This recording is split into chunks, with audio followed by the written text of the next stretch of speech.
was home when you left. Your father was home when you left. The dog was home when you left. The cat was home when you left. The fish was home when you left. Your mommy, your daddy, your brother, your sister, the dog, the cat, the fish was home when you left. And that's the reason you left.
Hey, how's all the soldiers doing in the barracks tonight? Welcome to the show, Razorback Recon with the Sarge and the other guy. I hope you all had a good weekend. Wish it could have been better with the Razorbacks going down to the Auburn Tigers 33-24. So, welcome to Groundhog's Day as we talk about yet another defeat in the Arkansas Razorback saga this season. We're 2-6.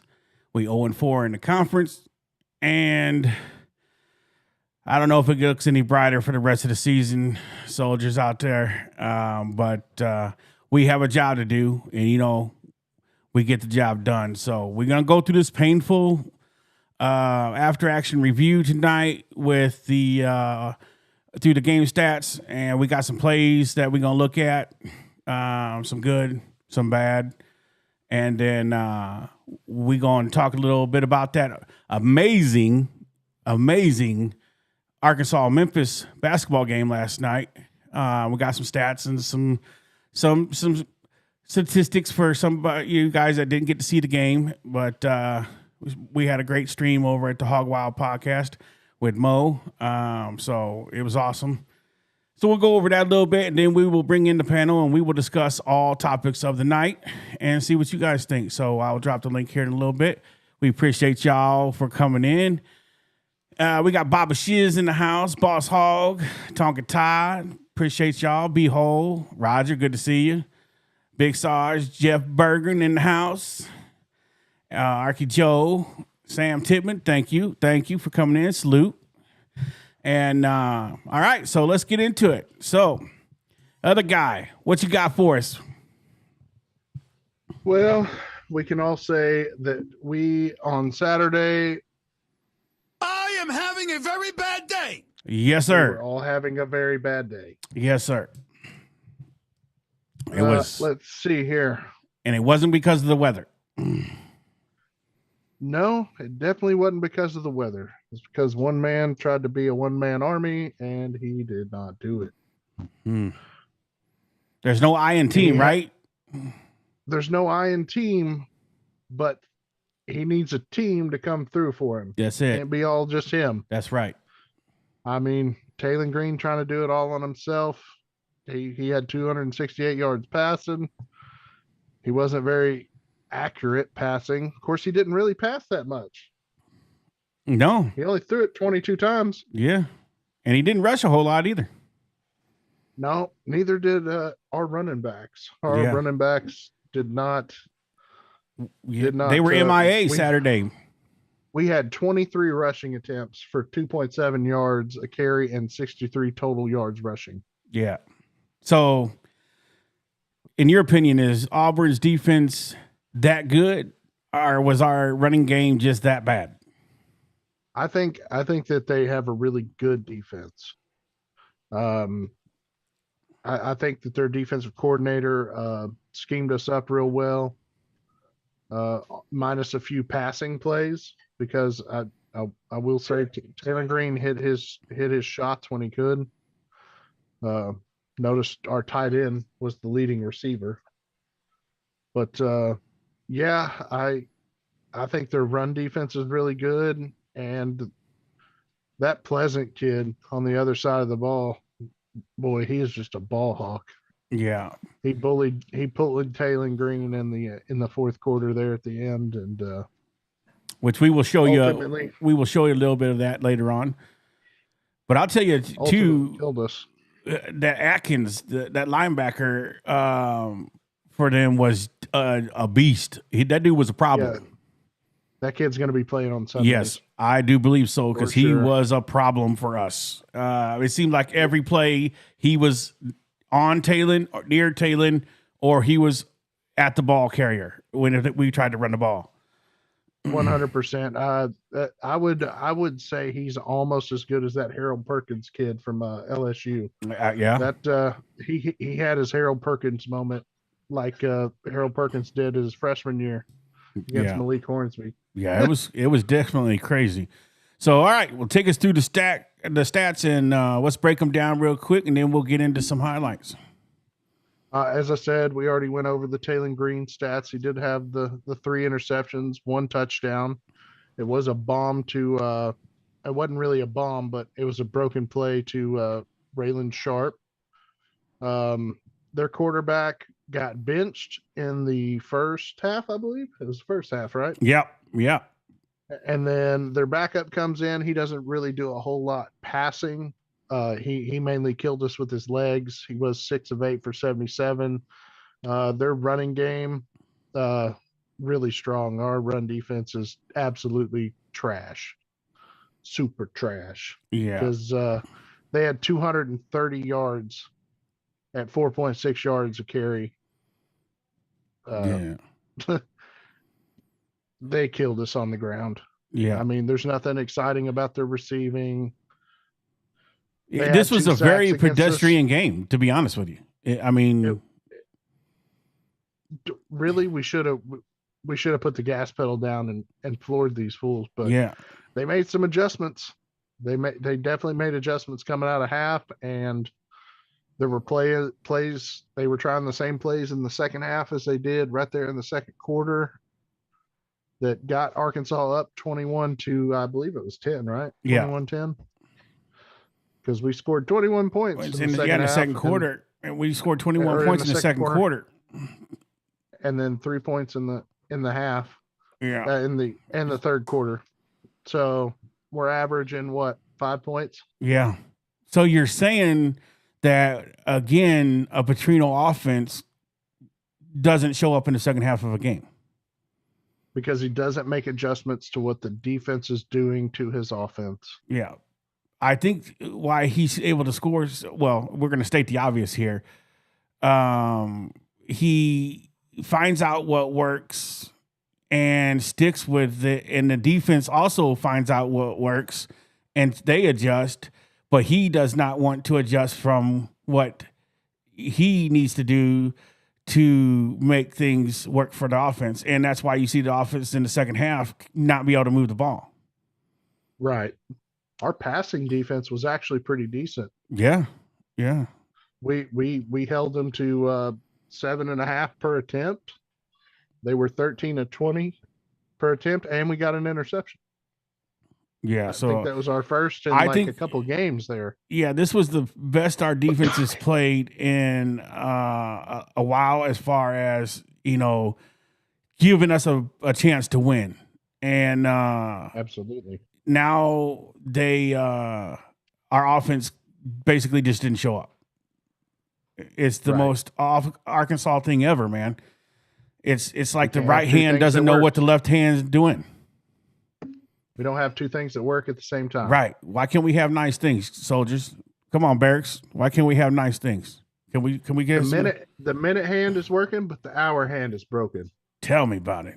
You guys doing a great job on that like button, man. We're already up to 22. Just started. We're gonna bust the record tonight. Let's go. We're gonna bust that record tonight again. I can see it. And and as you can see, penalties did not kill us this game. We were pretty disciplined. Yeah. But both teams had terrible third down conversion rates. We were 0 of 1 in the fourth down conversion, and Auburn smacked us in that one, and they were perfect. They killed us in time of possession, and they killed us in yards, but we lost the turnover battle with 4. A fumble and 3 interceptions. Yeah. All in the fourth quarter. And I think that is a product of we trying to press because we behind, and you could see it that they were thinking, oh, here we go again. How many these kids are human. So you got to understand at some point when they start messing up and teams start to crawl their way back into the game, the team starts to think, oh, here we go again. We're going to lose again. That is a thing, man. That's not just a saying. People are human beings, and when you've lost 5 in a row, you start to think, well, can we win? And then, when Auburn starts coming back, you're like, oh, here we go again. We're going to find a way to lose this game. And sure enough, we did. And until we can get out of that mindset, we just need something good to happen, man. And we need to be able to play a 4-quarter game. And that's the problem, is we can't play a 4-quarter game right now. It is what it is. We're a dysfunctional family. Right, because all 3 touchdowns came in the second quarter. Yeah. And but this is the one that got us going for the day. It was a quick rub out route by Raylan Sharp and Omega working together over there. Yeah. And he just puts the burners on. Yeah. I mean, you look at that play, we look so good. And then you just like, where's that? Why can't we do that the whole game?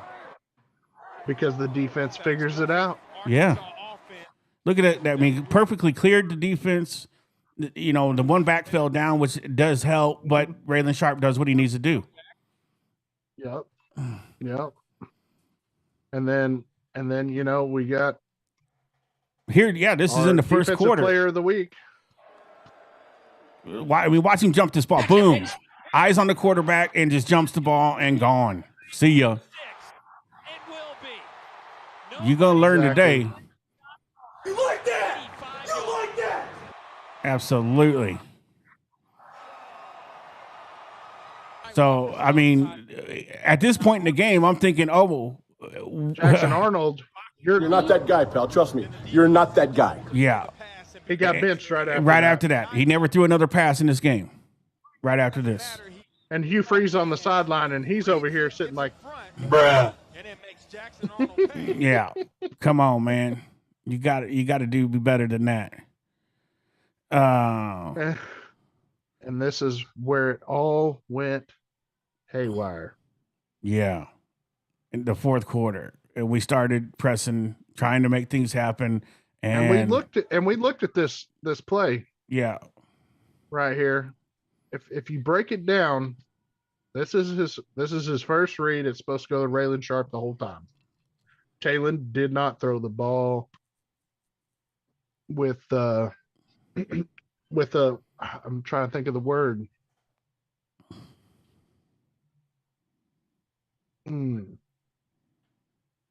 He didn't throw the ball as he should have. He didn't release it quick enough because it should be out right now. Three-man rush, quick throw, and it was just an easy read. Yeah.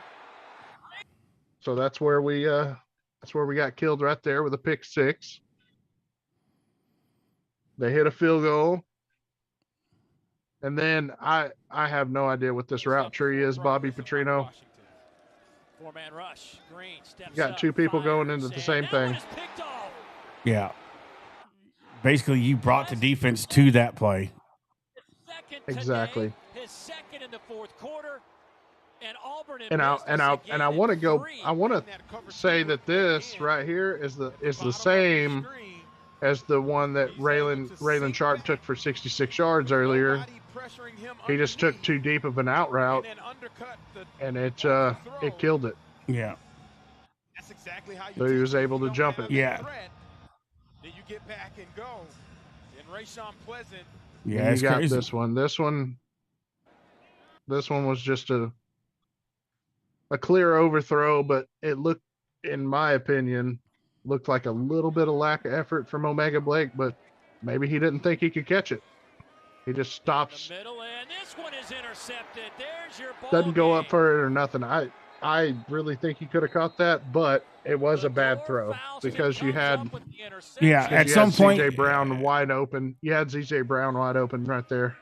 Yeah, at some point though, in that process in his head, he's got to realize I got to be a DB now and knock that ball up or out of the way. Get up. If I can't catch it, I got to tip it, do something. And he doesn't do anything. Look, it just he had CJ Brown wide open. But yeah, no one's saying that Taylor Green is perfect by no means.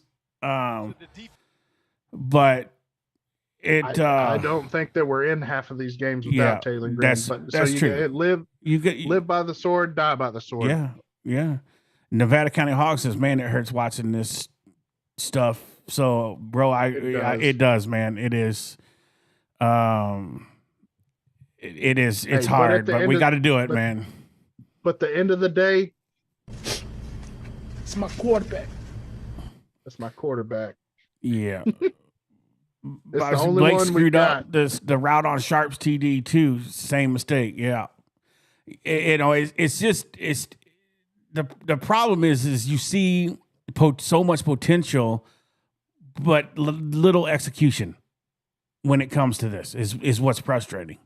So it's just crazy that, and you keep seeing it week to week. We're not seeing improvements as the weeks go on with Bobby. You should be seeing improvements, and we're not, and we're seeing the same old thing. My quickest thing is, and I'll put a poll out here in a second. Is actually I'll just put the poll. I'll put that in question. I'll put a poll out here and for you guys, the soldiers, to answer this question. I'll let Hog Wild go ahead and talk about a few things left. If you got something left, while I write this out real quick. I don't have really anything left. I mean, we got a matchup against Mississippi State. Mississippi State's a little bit more improved than last year. I don't know if I have. Hold on, let me. We'll talk more Mississippi State Thursday, but that is for sure is Mississippi State is going to be a tougher battle than Auburn. I think. I don't think their defense is good. Their defense is a little bit more improved than it was last year. They're more consistent on defense.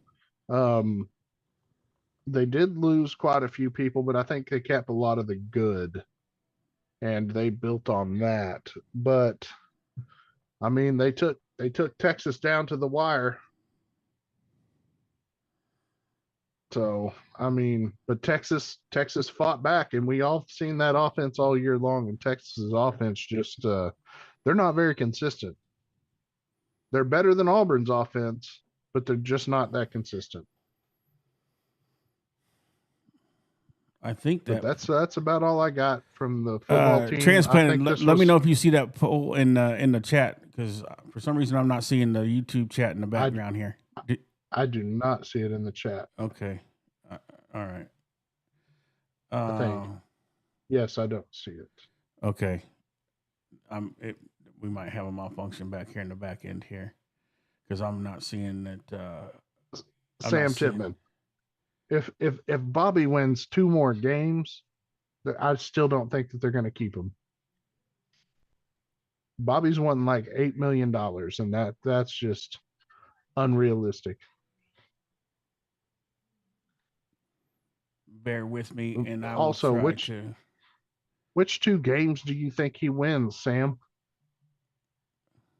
I just want to know which one. Which 2 games are winnable? Yeah, I don't know. I don't see another winnable game, to be honest. Unless something crazy just happens, Arkansas does Arkansas, so I don't see our secondary will probably be fine against Mississippi State, but our run defense is so bad. All right, I can't get the poll to work at the moment. So, soldiers, do me a favor. In the comments below, let us know, do you think that the Razorbacks players have let go of the rope? Let us know. Comment below and let us know if you think that Hey, Miss Kathy, they if the players have given the ropes away. They're giving up on the season. Let us know. Give us your take in the chats below. Okay, we're gonna I'm gonna go over a little bit of some happier news, if I can get this to work right here. And I don't know if you could bring this up, Hog Wild. If you could type in Razorback and Memphis stats and see if it brings up the same thing I'm seeing, and maybe so we can show the peeps, the soldiers out there, what I'm looking at here for the basketball game. See here. That's gonna show stats. Let's see here. Yeah, I got it's like do you know which website it might be? It's I just typed in ArkansasRazorbacks.com//WP content up. Yeah, I'll just read it because I don't think you ever. Oh goodness. Yeah. It's just like a PDF form, but because I got a couple highlights. Okay, well we can play those while I'm going over the stats here. As you know, if you weren't watching the game last night, if you didn't get a chance to watch the game, the Arkansas Razorbacks manhandled the Memphis Tigers 99-75. And that's our boy right there. That boy, Malik Thomas, is gonna be a problem. They better get the league better get on notice, because he's gonna be a problem. He led the team last night with 23 points. 4 assists. He had 2 turnovers, and he had 4 steals.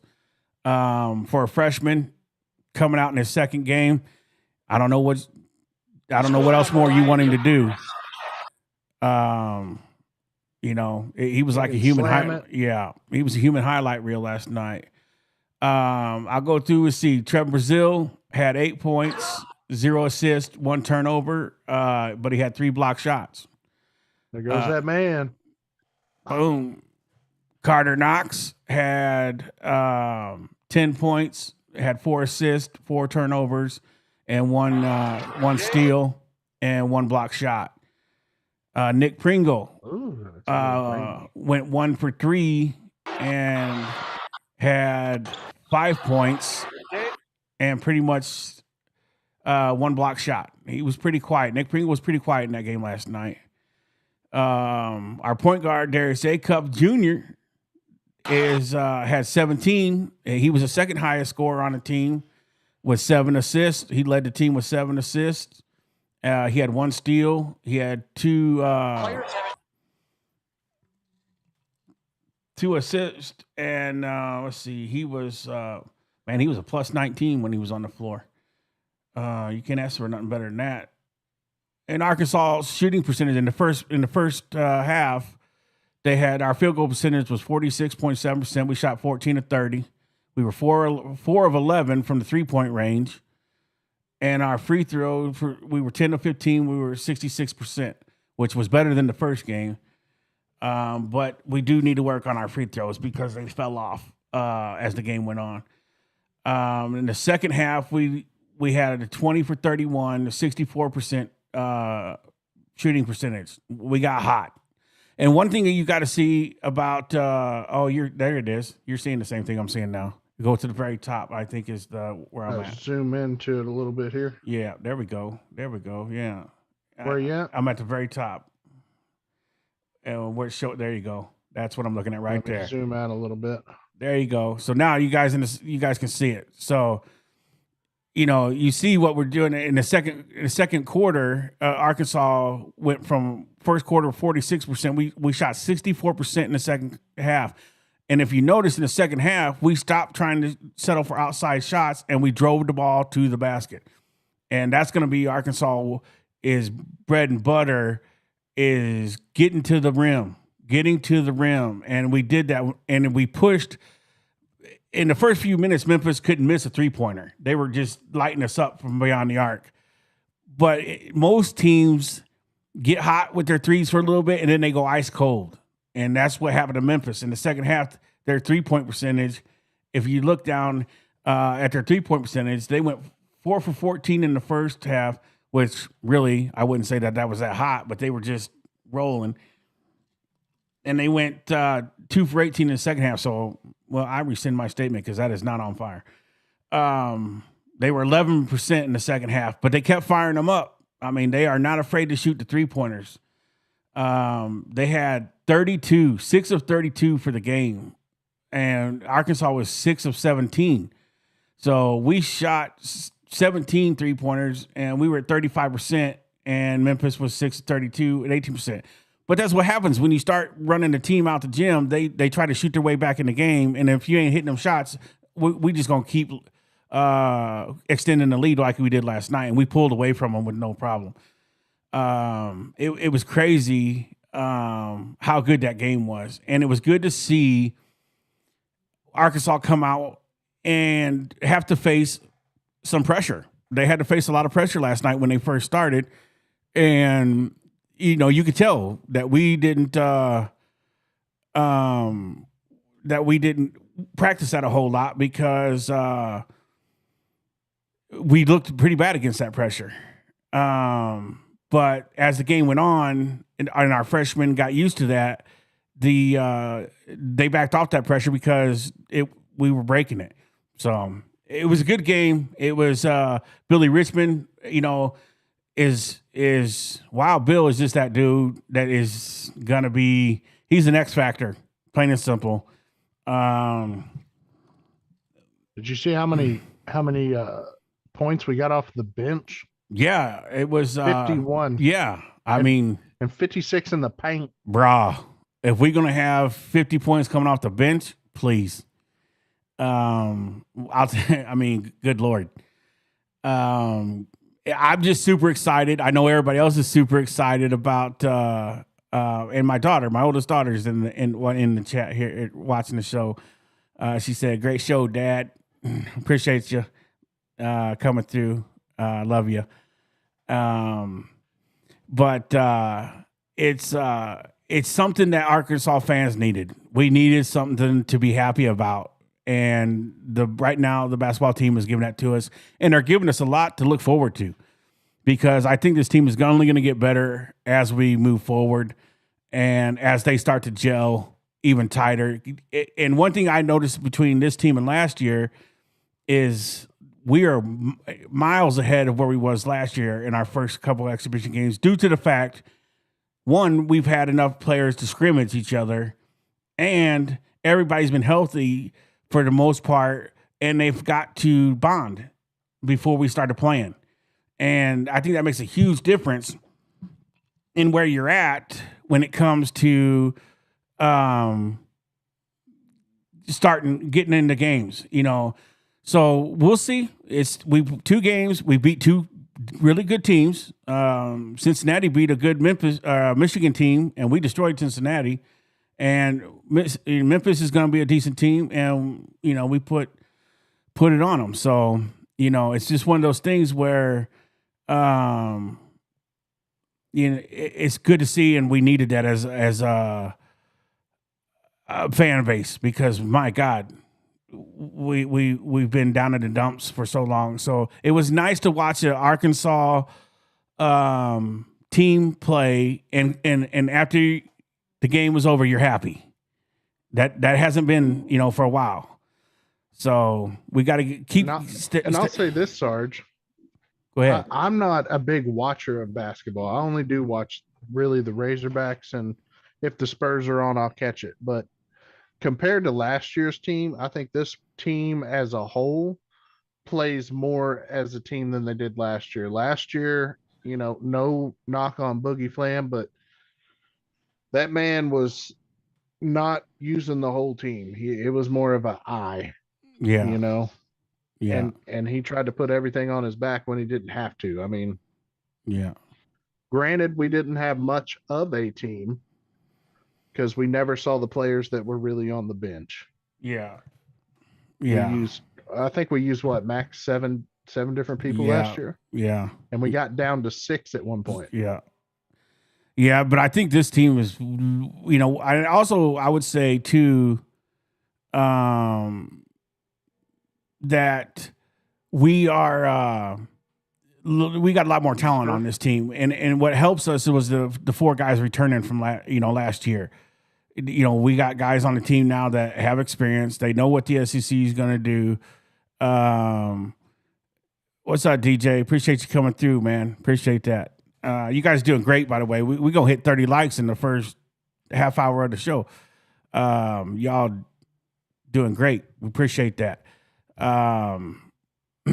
So keep that up. So I just think there's a lot of potential on this year's team, and it's going to be a blast. It's going to be fun to watch, and it's going to be fun to stream them. We will be streaming these games.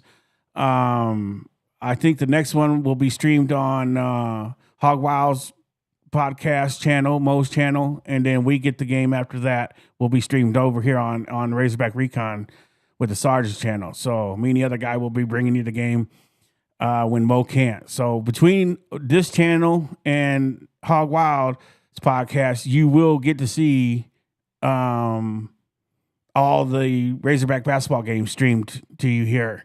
So just like and subscribe, so you can hit that notification bell so you can be notified when we go live to watch these basketball games, because they're a lot more funner to watch than the football is right now. But we still going to bring you the football game come Saturday. I will be streaming it live Saturday, and I do believe I'm going to have a special guest in with me that day. Ken Ray is going to come in and stream the game with me as the co-host to fill in for the other guy, because he's got some family stuff he's got to do. Yeah, going to do some hayride stuff with the kiddos. So, but do you see who's in the chat? I do. Is that Tonka Todd? That's Mr. Broccoli himself. Yep, Mr. Broccoli himself. Do I need Go to hit ahead the and button? get him his little soundtrack for him. Mr. Broccoli. All right, I want to drop the chat. We're going to move over into the interview room, and we're going to bring in the panel. If you want to come in, you want to come in the show, come on in, and we will stop it. And we will get you in, and we will get to see what you thought of the Auburn game, and we'll talk a little basketball too if you want. We can cover both of them since we got to see both of them. We got two games this week. But don't forget to let me know in the comments below the video. Oh, I guess I had to hit enter to drop the chat and link in, don't I? How about that? There we go. There's the link. So and yeah, let us know in the chat below, in the comments below. What do you think? Has the team let go, or are they playing still with something to play for? Are they still holding on hope? Let me know in the comments. You know what I think, Sarge? Kim Ray, how we doing, bro? What's going on, Sarge? Good to have you. Go ahead, Hog Wild. I'm going to add these guys in real quick. I think depending on who the next coach is, maybe the team already knows and they're just not making it public. But do you think that some of these players are going to try their hardest to audition for a spot on the team next year? I would Because, I would like to think so. Yes, that they will hold on to the rope and they will keep fighting for their man, for themselves. If anything, I mean, because you're right, some of these guys are going to have to go play somewhere else, and some of these guys are going to try to be going to play on Sundays. And what you do between now and the end of the year could be determined if you're looked at one way or another when it comes to the scouts looking at you to play on Sundays. So yeah, I mean, you got a point there. We'll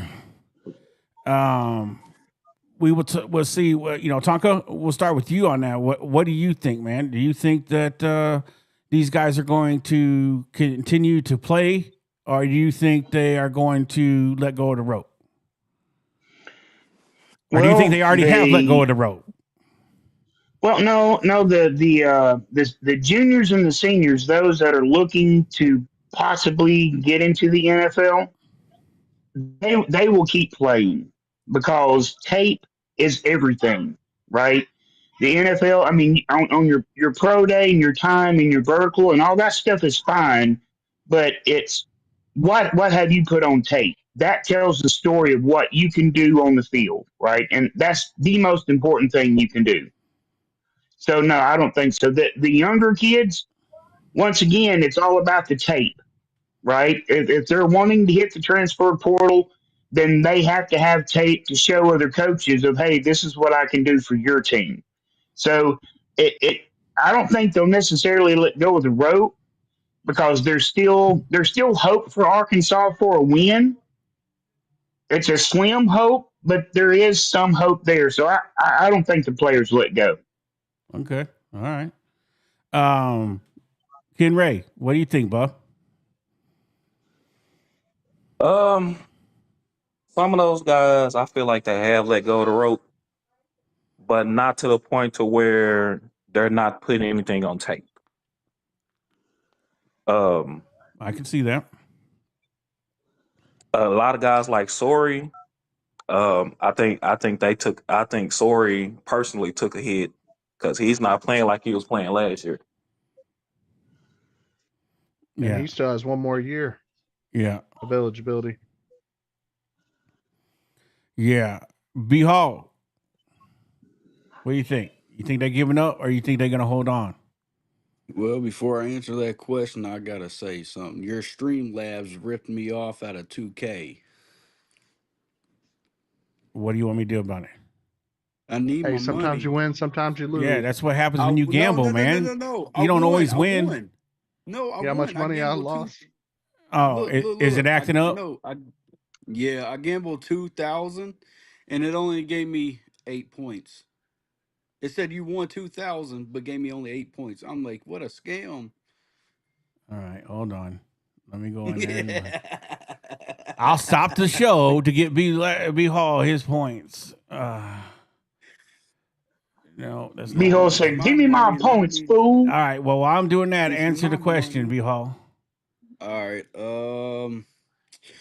No, the players Bruh. ain't lost the road, but the fans have. Yeah, I could I see say that. that. I mean, Where's B I really Hall? don't B got, Hall. I really don't got much to say about football at this point. I'm here for the basketball. Bing bong. All right, there you go. You got your points back. Now be happy. Yay! Okay. So yeah, I see the chat is about basketball too. So we gonna probably go over football real quick and get to the basketball because basketball is the hottest thing on the market right now. And you guys, when the iron's hot, you got to strike. So we did hash football out quite a bit, and it is who it is. And Rico says, "Boogie who, bro? I feel you. Exactly. I feel you, bro. I see you. That's absolutely if if the casino is ripping people off, just put it in the chat. I'll make it right. But it says Angel just won 1,500 points and now has 5,033. So Angel, you gambled 500. So it looks like it worked. Hey man, I hit for $1 million earlier. It didn't give me my money. Yeah. All right. Uh-huh. Yeah, that's what I'd be saying. Yeah, too. same here, Ken Ray. I also needed $1 million, and it didn't give it to me. Okay, but I do have a couple questions. I do have a couple questions for football, but they're not about the team, so to speak. So we're gonna go through them real quick, and then we're gonna go into the basketball, and we'll talk about basketball. My first question is, and we'll go around the horn here, is who we all know. I won't say no, but we're all speculating that Hunter Yurachek is going to be gone here soon. And if that is true, who do you want to be your athletic director for the Arkansas Razorbacks athletic program? Hog Wild, we'll start with you. You guys in the barracks, the soldiers out there, type in the chat who you would want to be your athletic director when Hunter Yurachek gets his pink slip. Let me know. Put it in there. Well, I'm going to go with somebody that's been with the University of Arkansas for 30 years, a graduate from the University of Arkansas. That'd be Kevin Trainer. And his whole time here, he has done nothing but work in the athletic department. He was basically the second hand of Hunter Yurachek, but Hunter Yurachek let him go. So now he's doing something with the I believe it's called the Razorback Foundation.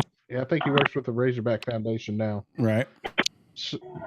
But Hunter let the competition go. That's all I'm saying. Kevin Trainer loves the University of Arkansas, and he wants the best for Arkansas. Yeah, and that's a local Arkansas Hunter's guy. for himself. I think Kevin Trainer could care less about the Director's Cup. Yeah, absolutely. I don't even. That is them are pointless to me. B Hall, Absolutely. Who would you like to see as a new athletic director? I would have to go with Jeremiah Dickey from Boise State. I think what he's done over there has been pretty impressive, turning their football program around, playing competitive again. And why not? I mean, if he can do that, go in there, turn it around. I mean, and all the great things he's doing there at their university, I would like to have that here. Somebody who's consistent. Absolutely. Little Joker says, bring Jeff Long back. Jeff Long did a good job, I would say. Jeff Long screwed us on a Nike deal. I don't want to hear that. Ooh. We could have been the Oregon of the South. Shots fired. Nevada County Hogs trolling. He says Sam Pittman. We'll pass on that one, Jeff. Or Nevada. Tonka, who would be your choice for athletic director? Well, I have a primary and then I have a backup. Okay. My primary, the first person the University of Arkansas needs to send a limo to pick up, to bring to the Hill to interview, is the one, the only Miss Kathy. Uh-oh. And if they don't want to give the job to Miss Kathy, then they need to be slapped in the face. But my number two choice would be Mr. Hart, the athletic director from SMU that just stepped down. Yeah. And he we talked about that the other night in Discord, where he basically turned that team from nothing into something. And that's pretty much where we are right now as a program. Nothing, and Right. they need to get to something. So if a guy can do that, then yeah, I mean, we definitely have to take a look at it. Ken Ray, Right, and go ahead. I'm sorry, real quick, and also at SMU, think of all the egos and all the prideful donors he had to mess with that are like deep in oil money, and if he can keep all of them in check and on the same page, lock in step with him, imagine what he could do to the donors on the Hill. Yeah. All right, Ken Ray, who would be your guy? Oh man, I don't really know too many athletic directors. Just give me a guy that Okay, can, then tell us what you would want in an athletic director. just give me a guy that can hire good coaches. It don't matter the sport. Somebody that can get money out the boosters. That's it. Yeah, I I don't agree. care about nothing else. You're right. I just want somebody that cares about the program and can get the job done. Get us a war chest and get the job done. Exactly. Because Hunter is not that guy. No, he is definitely not that guy. Whoever hired Hunter needs to be fired themselves. Yes, absolutely. That's the whole board. Okay, I will ask another question here when it comes to the program. Do you see how Cal and I know that there is some people are gonna be like, well, there's football programs a lot bigger and this, that, and other. But to me, there's no excuse. You still can make things happen with this question I'm about to ask. Why is it that the basketball team can travel around to other parts of the state and Cal has that team down there in Hot Springs and all over the place doing things with the community to ingratiate the community to the program? If you want the community to back you to back the program, you need to show the community this is what we got. This is meet the team. Show them the team. This is what you're going to support. This is what we do. This is how we act. And this is what we demand in excellence. And for me, I've always wondered why the football program does not do that. We had some great ideas the other night, and I'll give a shout out to our Joe and some others that talked about it. Is simply could you move the spring practices down to Little Rock to where you can have fans down there come watch some practices. Not saying that you got to show them everything, but you have to. You have some meet and greets. Do something with the community. Take the team down. Do some football camps where you let the younger kids in high school meet these athletes. Some of these younger athletes in Arkansas look up to these guys that play at the University of Arkansas, but they don't ever get to see them, and they're just like mythical creatures because no coach will take the team and take the time to go ingratiate themselves to the community, but yet they don't have a problem standing up here on the hill and screaming down to the people down south, hey, where's the money? Well, the money would come a lot easier if you went down and showed the team to the people. Make it happen. We waste more money on crap that we don't need for this team than we would be the cost to go down there and show the people, what they're investing in. it's easy to sell a product when your client knows what he is investing in. And right now, half our state doesn't get to see what they're investing in because it's stuck up on the hill because we too lazy and we make up excuses why we can't take and put our team down there where some folks that don't ever get to see the Razorbacks could see them. But yet we want their money. I got a problem with that. That's a little problem I have. Sorry, I don't mean to get a little fired up on that, but that is one of my things that if you want to ask people for money, I'm all about it. But if you want people to get behind your program, they need to see your program. And right now, our football program is hid up here on the hill and sitting up here expecting like they just want people to give them money for, just because. On that note, Hog Wild, what do you think about that? Well, we were talking about it, the governors spoke on this and a lot of people spoke on this to have a game. And I think somebody brought it up last night when we were talking in Discord. If they approved it, have the spring game, do your ones versus ones against Arkansas State. And I think all money from the spring game collected, it can go to a charity in the state, like the Children's Hospital or something like that. It's a tax write-off for both universities. That'd be good for both of them, I think. Bias, it's great to see you, man. Appreciate you coming in. And I think it would be great for both programs, because everybody from the state could come in and watch both of their bigger teams get together. Yeah, I agree. And it'd be great practice for Arkansas State going against a stiffer opponent. And I think it would be, you can kind of tell what you got from the portal because this next coach, whomever it may be, is definitely going to have to build this team and defense out of the portal. All right. B Hall. And everybody gets to come together. There you go. Sorry. That's all right. B Hall, what do you think about that, man? I can see both reasons of why they don't do it, but the reasons why they don't do it still not good enough. Because you do got Coach Calipari doing it, so with lesser money. So if he can make the time in the day to do it, why can't the football team? I get it's more, you got more players, but I still think for down here in Central, for the boosters, they can't always travel all the way up there every time to go see a game, or might not have time, or fans might not have time. So for the to even just have a spring game, I think it'd be special for I'll be them. back, Sarge. All right, yeah, no problem. I think it'd be special for the fans, for local boosters.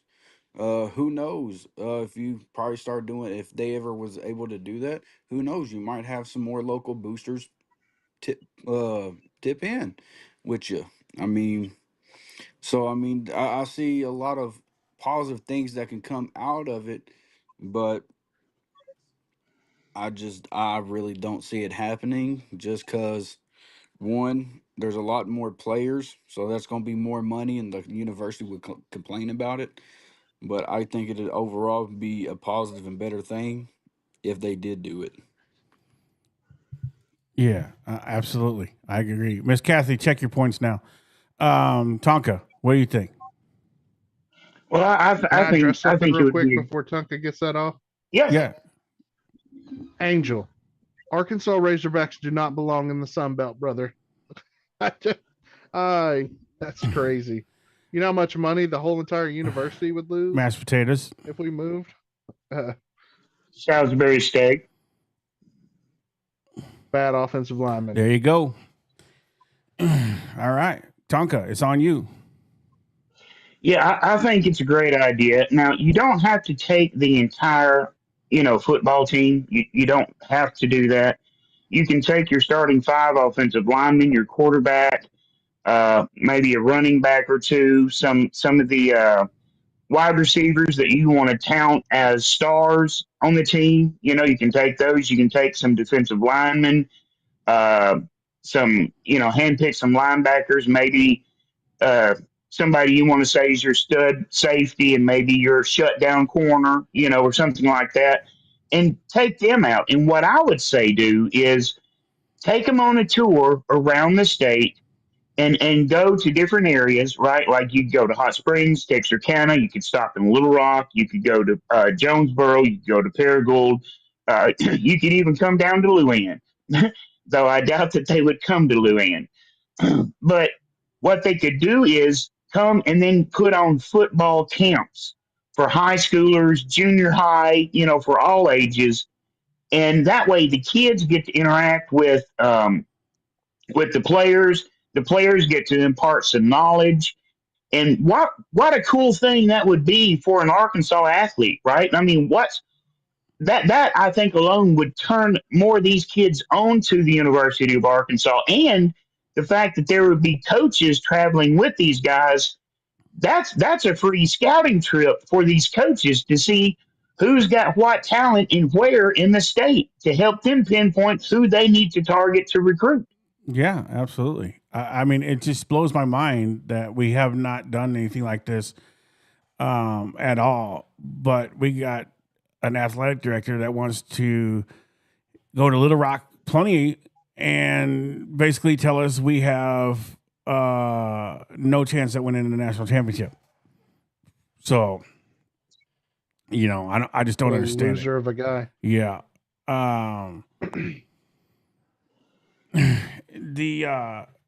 It's crazy to me about how that works. So yeah, it doesn't make any sense.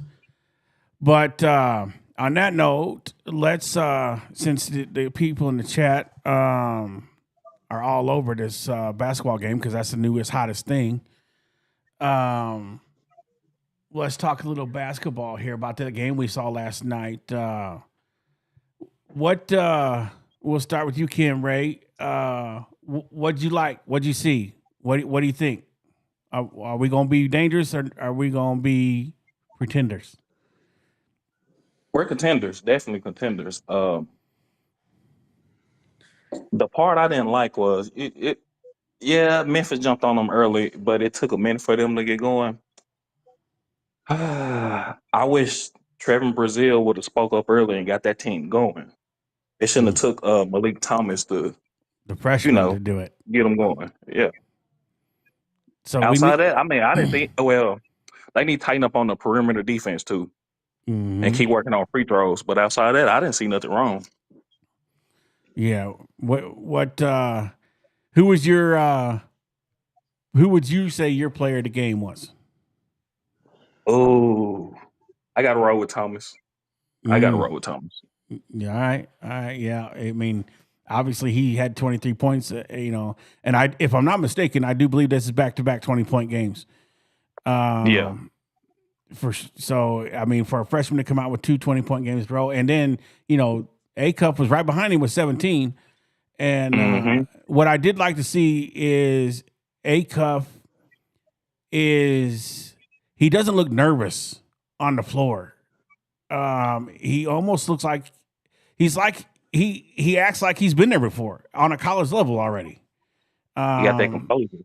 Yeah. So I mean, it's crazy that a freshman comes out looking as good as he does. Now, is that a credit to the Cal and the upperclassmen that we got on the team that put him through the paces already for this year? While they were practicing and getting ready, could be. Could it just be he's ice cold and he's that good? Could be. But we're going to find out because the competition our schedule is brutal. So we're going to find out how much these boys can fit in their lunch pails for sure. I don't even think he played out of those 2 games. I don't think he even played his best game yet. So it's going to get real good. I think he's going to be a player that can drop a 30-piece on you anytime. Yes. Do you think? Tonka, you have. I know you're not a basketball guru, but do you think that? Did you watch the game last night? Not really. I caught bits and pieces of highlights from YouTube today. Okay. All right. All right. B Hall, we'll let you. We'll come back to football too, Tonka. B Hall, who was your player of the game last night? I want to say Malik Thomas, but I have to go with A Cuff. 17.7 assists. You dished it out to your team to put them in positions to score off them 7 assists. So, I mean, that's what a real good point guard can do. And for you to be a freshman and playing against a Memphis team that's very talented and that's more than likely going to make it into I'm not going to put it past them. I could see Memphis making it to the Sweet 16. I think they're a great team. But I have to give it the A cuff. I just think distributing the ball, finding players, and making plays, and not being afraid to go down, and someone who can actually take contact and get and put the ball in and get in ones. I mean, that's just a pure athlete. Yeah, he showed that many a times last night where he wasn't afraid to go amongst the trees. And I think some of the biggest things I saw that he also finished. He finished. You know, it was a lot of times last year we would get down there, but we couldn't put the ball in the basket. But A Cup was able to finish down there when he drives down there. So yeah, I agree. Hog Wild, who would you say your player of the game was? Whoever's hitting their free throws. That was me, Malik Thomas. Malik Thomas, I do believe. Let's see, free throw or Malik Ewing. I mean, Malik Ewing went 7 for 7 from the free throw strike. That is our. I think that's our big man. I think that's our biggest problems. We early on this year we are not hitting our free throws. It killed us last year. It killed us last year in the tournament against Texas Tech. Yeah. But overall player, I'm gonna have to go with Billy Richmond. Yeah. He's much more improved from last year. Wow, Bill. He's a lot more consistent so far in these first 2 games. And he is utilizing his minutes that he is getting to play. Yeah, I mean, and just think, we had our freshman Malik Thomas played 32 minutes last night. 32 minutes. That's a lot of time. Yeah. Richmond only played 20. DJ Wagner played 27. Darius Acuff played 25. And Carter Knox played 26. And Trevor Brazil basically stayed on the court the whole dang game. He played 31 minutes. I would say that Trevor didn't. Well, I mean, he was 4 for 9 last night, and he had some blocks, 3. I think he led the team. Yeah, he led the team in blocks last night. Trevor Brazil is going to be that guy for me that I think is going to be the difference maker. He's going to have to be that double machine. If you can get him into be a double guy on a consistent basis, that's all you need from him. Just go out and get us 10 and 10, 12 and 10, whatever you got to do to get there. And I think we're gonna be good because we got a supporting cast that's gonna go out. You know, Malik's gonna go out and get us. You know, he gonna get his. I will say this too. Let me ask you guys this. What do you think about what Coach Cal said about Sealy? About, you know, he didn't really say the game was too fast and too big for him, but he didn't put him out there because the game was too big. You know what I'm saying? It was he didn't put him out there because it wasn't too big, but he didn't put him out there either.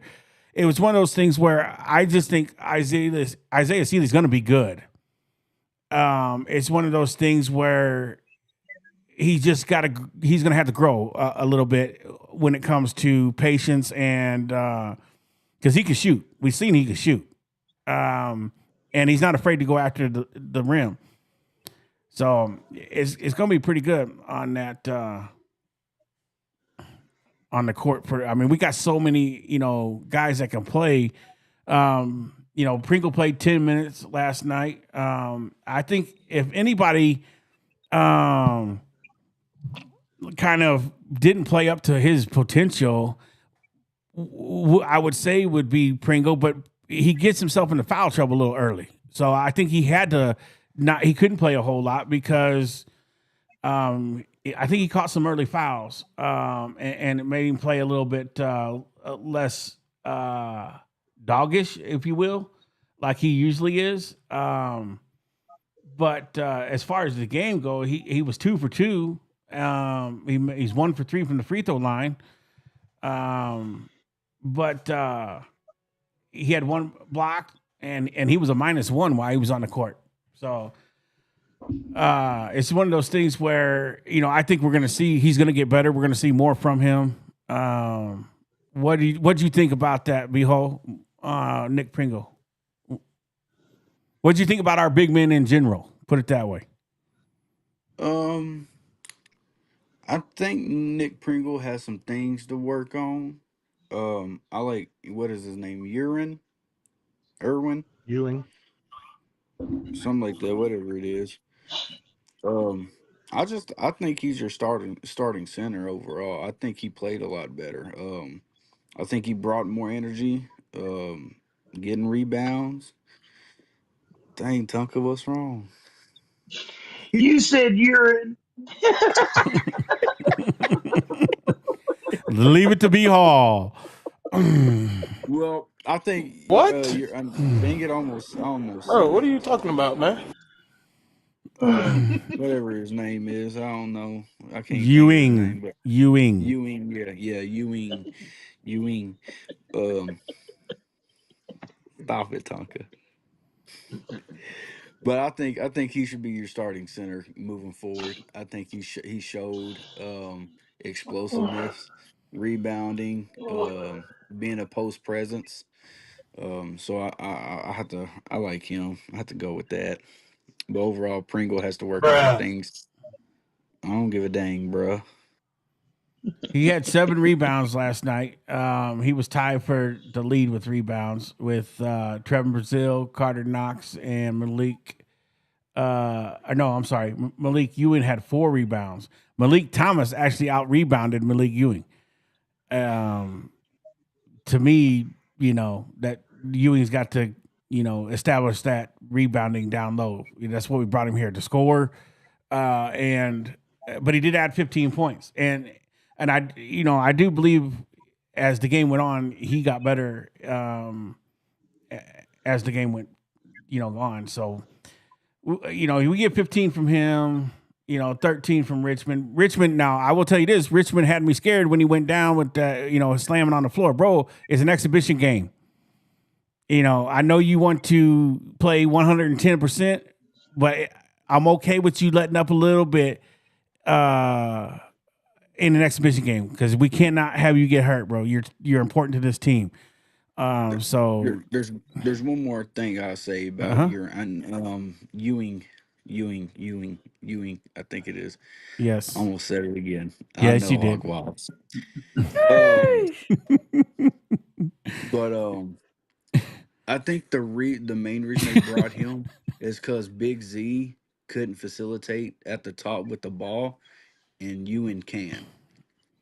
Yeah. He can find he's a good passer. He's a great passer for a big man. And he gets decent ball handles too. Yeah. Connor said you're in for 3. Nisha says Richmond is all gas and no brake. You are right, Nisha. That man does not know how to go slow. That's a fact. It's crazy. The whole team did well. I mean, in no way am I trying to nitpick or to say that they did wrong. Do we got some things we need to work on? Sure. Can our free throws get better? Sure. But overall, what they showed me last night was they can take a punch and then they can return the punch. And that's what last year, I asked Mo at halftime, last in his stream is, last year when we had 13, 15-point leads, it kind of worried me because it seemed like the bigger lead we had, the more we would let the team come back and beat us. And I wanted to see this year how we did with the lead. And this year, so far, when we have a lead, we continue to stretch the lead and not let them crawl their way back into a game. So that was I was impressed by that. Hey, the Woo Pig went live? I didn't know they were going live today. I thought they went live on different days. No, they go live pretty much whenever they want. They don't have a set schedule. So yeah, I figured we would lose some guys to the OD and the boys when they went live at 8:30. But that's okay. That's our boys over there too. Kim Ray, man. Hey, D-hole, real quick. Can you say it with me? Ewing. Ewing. You got it. There he goes. He's all over it. A real quick question.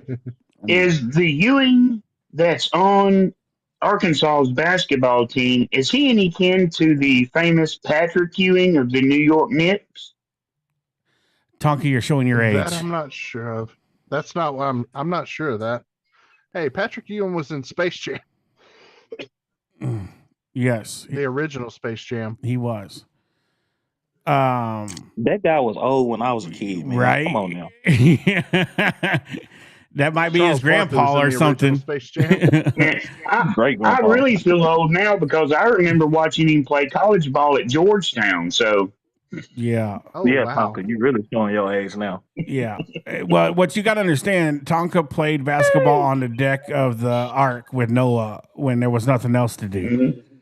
So it is. Hey, here we'll hit Tonka's other button. Come after me! I'm a man! I'm 40! yeah, that's the power of the mullet right there, boy. Little Joker says, nah, it's not related. It's different spelling. Okay. So, Little Joker, you come on and talk basketball if you want, man. Absolutely. You a basketball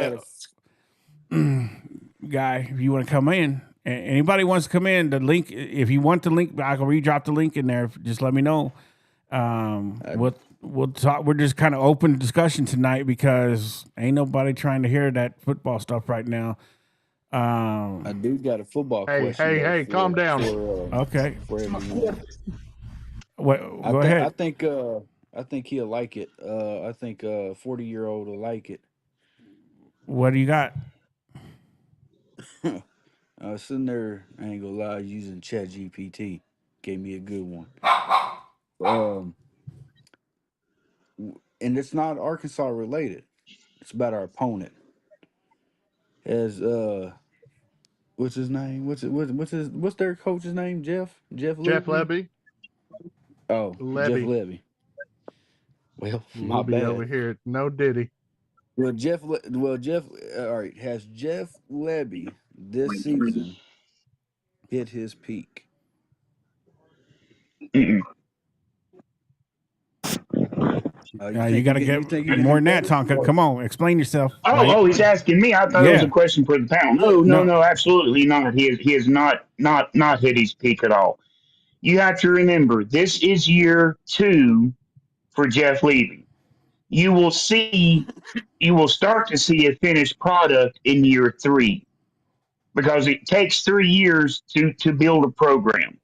Transfer portal, that doesn't really matter. It's still going to take 3 years to build a program. By year 3, you will see the floor of the future, right? You'll begin to find out who your players are, who your studs are, who you can rely on, right? Who needs to hit the transfer portal. You'll start to see that solidify in year 3.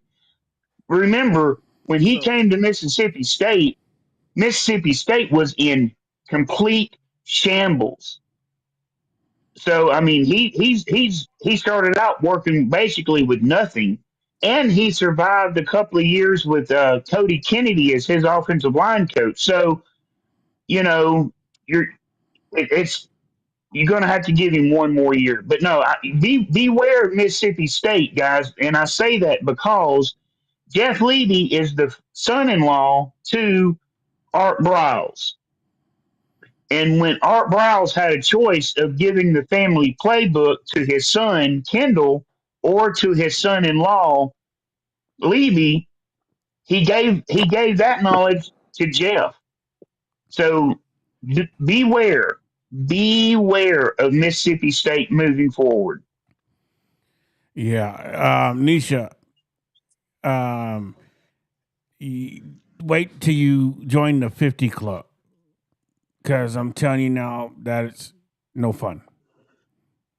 So you enjoy that 40 because 50 is Yeah. And when you're 50, I'll still call you a youngin'. Yeah. Yeah. I might be doing the show with an oxygen mask by then.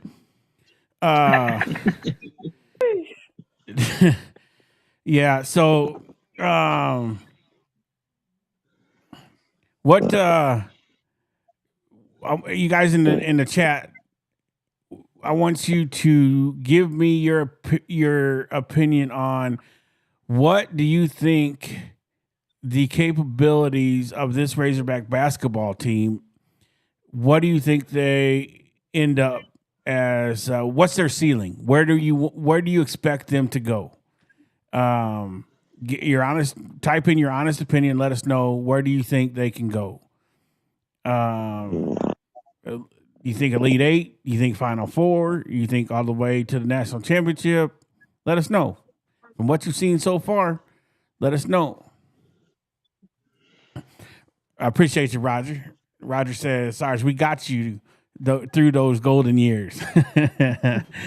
Absolutely. But B Hall, what do you expect to see from these Hogs this year? What do you consider a disappointment? Not getting past the Sweet 16 would be my disappointment. Okay. My where my ceiling stands with them is at least to Elite Eight. You got to at least get to Elite Eight. You got a better team. I mean, I expect a little further for them to go, but I mean, there's a lot of great teams out there we still got to play and compete with. So I mean, I think long as I'd be happy making it to the Elite Eight with the SEC title in our hand. Okay. Yeah. So, how about Ken Ray? What do you say? Where's the ceiling for this team, or the floor? Like I said, I think they're still gonna get better as the season goes on. Max potential, Final Four, maybe championship game, maybe. If not, I'll be fine with Final Four. Yeah. Roger says, enjoying one game at a time. There will be so much to enjoy. You are correct, Roger. I am also enjoying it one game at a time, but you know, when you got a show to do, you got to ask questions to keep things going. Little Joker says, A Cup gonna kill Boogie. That's gonna be a matchup. I'm gonna be wait. Right. That's gonna be a matchup. That's gonna be a big game. That's gonna be a fun game to watch because A Cup is be like, this is my Hogs team, and Boogie gonna be like, let me put it on them boys for. But I don't know why though, because we didn't chase Boogie out. Boogie left on his own. Acuff gonna Debo Boogie. But I think I know Nisha don't like no Boogie slander, but I think Acuff is gonna get the better hand on that one. Yeah, and Little Joker, you correct. He said, Little Joker says, you see why Boogie couldn't come back here, because you're right. I don't think if Boogie come back, he wouldn't have been on the floor. Acuff was gonna take his spot, so he knew. I got you a comparison for Boogie Flan. Boogie Flan's just like Bobby Petrino, can't score in the second half. Yeah. Um, Mm. Ken Ray says, "Wait, so, trying to think here. Do I get to get my floor and ceiling? Yeah, oh yeah, if you want to, absolutely.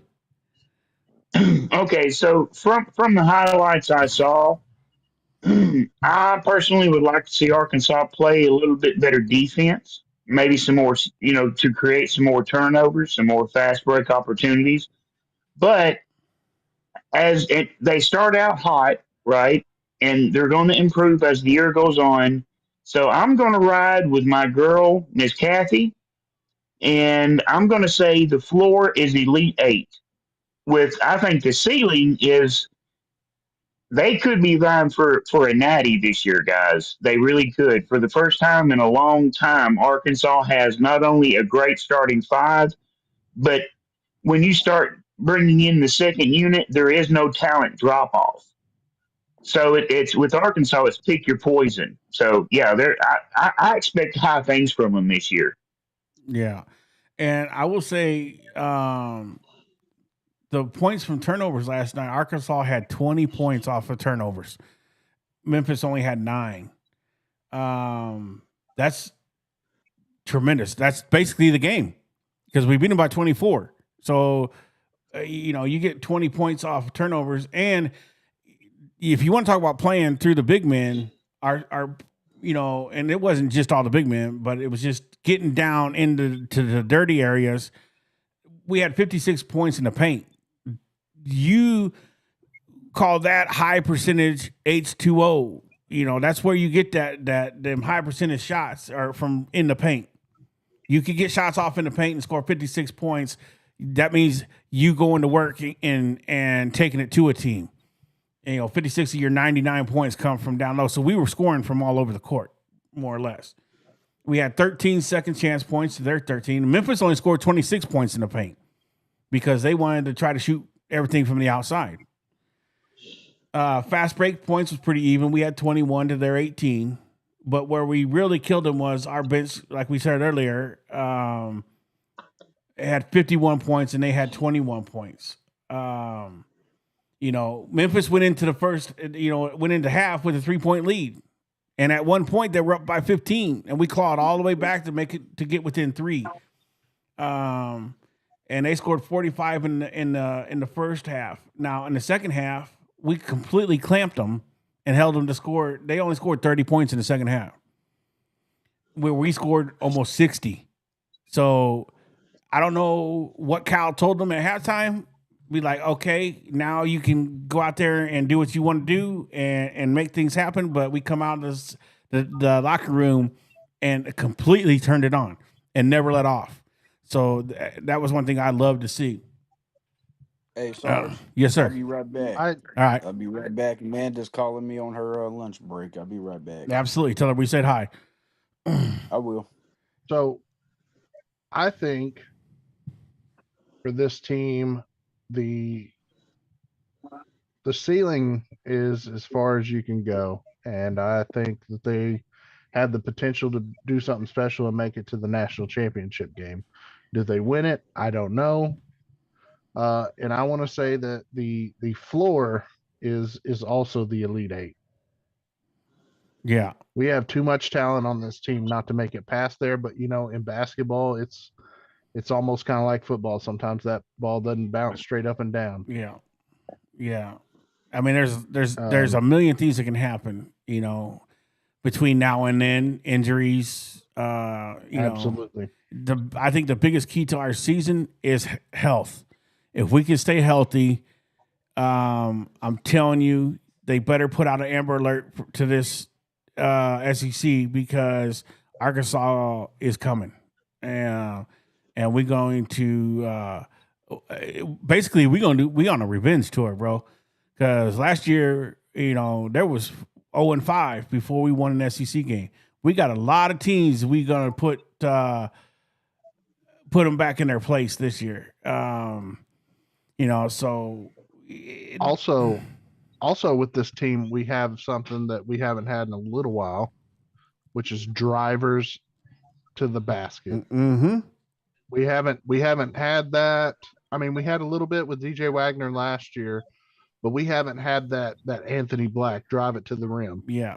And I think That last man used to year hit the we settled too much for the outside little jumpers and threes when we couldn't. It was like we were reluctant to go to the rim on a regular basis. And these first two games, I've seen the what you call emphasis on driving to the basket. Yep. That's the big main difference that I see this year. Absolutely. Absolutely. Haas says, Haas, I think you knew, man. No, I don't think. I think you've been here, but we appreciate you for being here tonight, regardless. If you are new, don't forget to hit that like and subscribe button, bro. He said, looks like Kyle has his 8-man rotation going. I believe that he is setting that up. I don't know that it's in concrete yet, but I do believe he's trying to figure out who the combination is that works best together at this time. What do you think so, Ken Ray? I think he's gonna go team this year. Yeah, he's gonna have to. Yeah, Brazil ain't gonna be able to play as many minutes as it did last night. Yeah.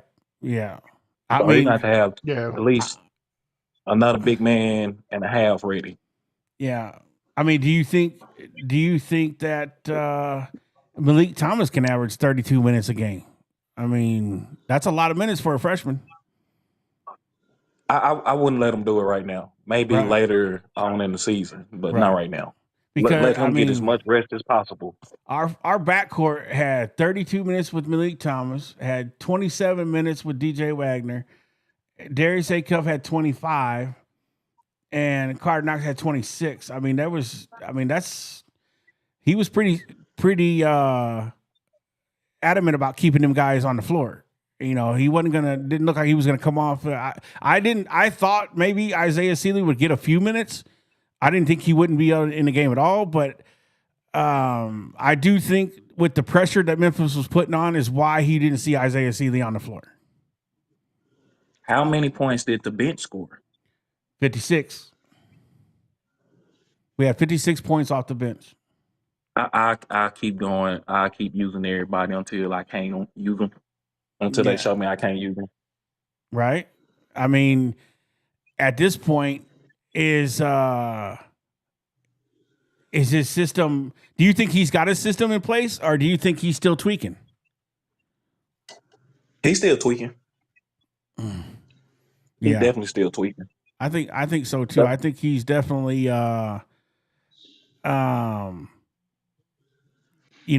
looking for the right combinations. Like, I think he's trying to let them tell him, who wants to be out there. Yep. That's pretty much what it is right now. So it's just one of those things where, and it's a luxury that we have, that we didn't have last year due to the injuries, is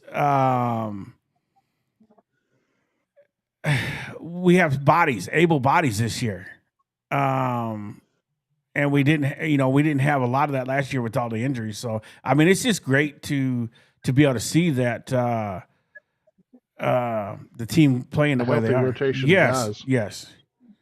A healthy rotation of guys. That's key to a basketball season. I mean, I was very surprised at what we did last year with the minimal amount of guys that we had playing in the games. It was pretty crazy. I mean, at one point you had two of your main starters go out last year. Our two leading scorers went out last year. Adu Thero was out for a little bit. Yep. Trevin Brazil was out for a little bit. Boogie Flan was out pretty much the whole season, the second half of the season. Yeah. And he pulled the Nick Smith. Oh.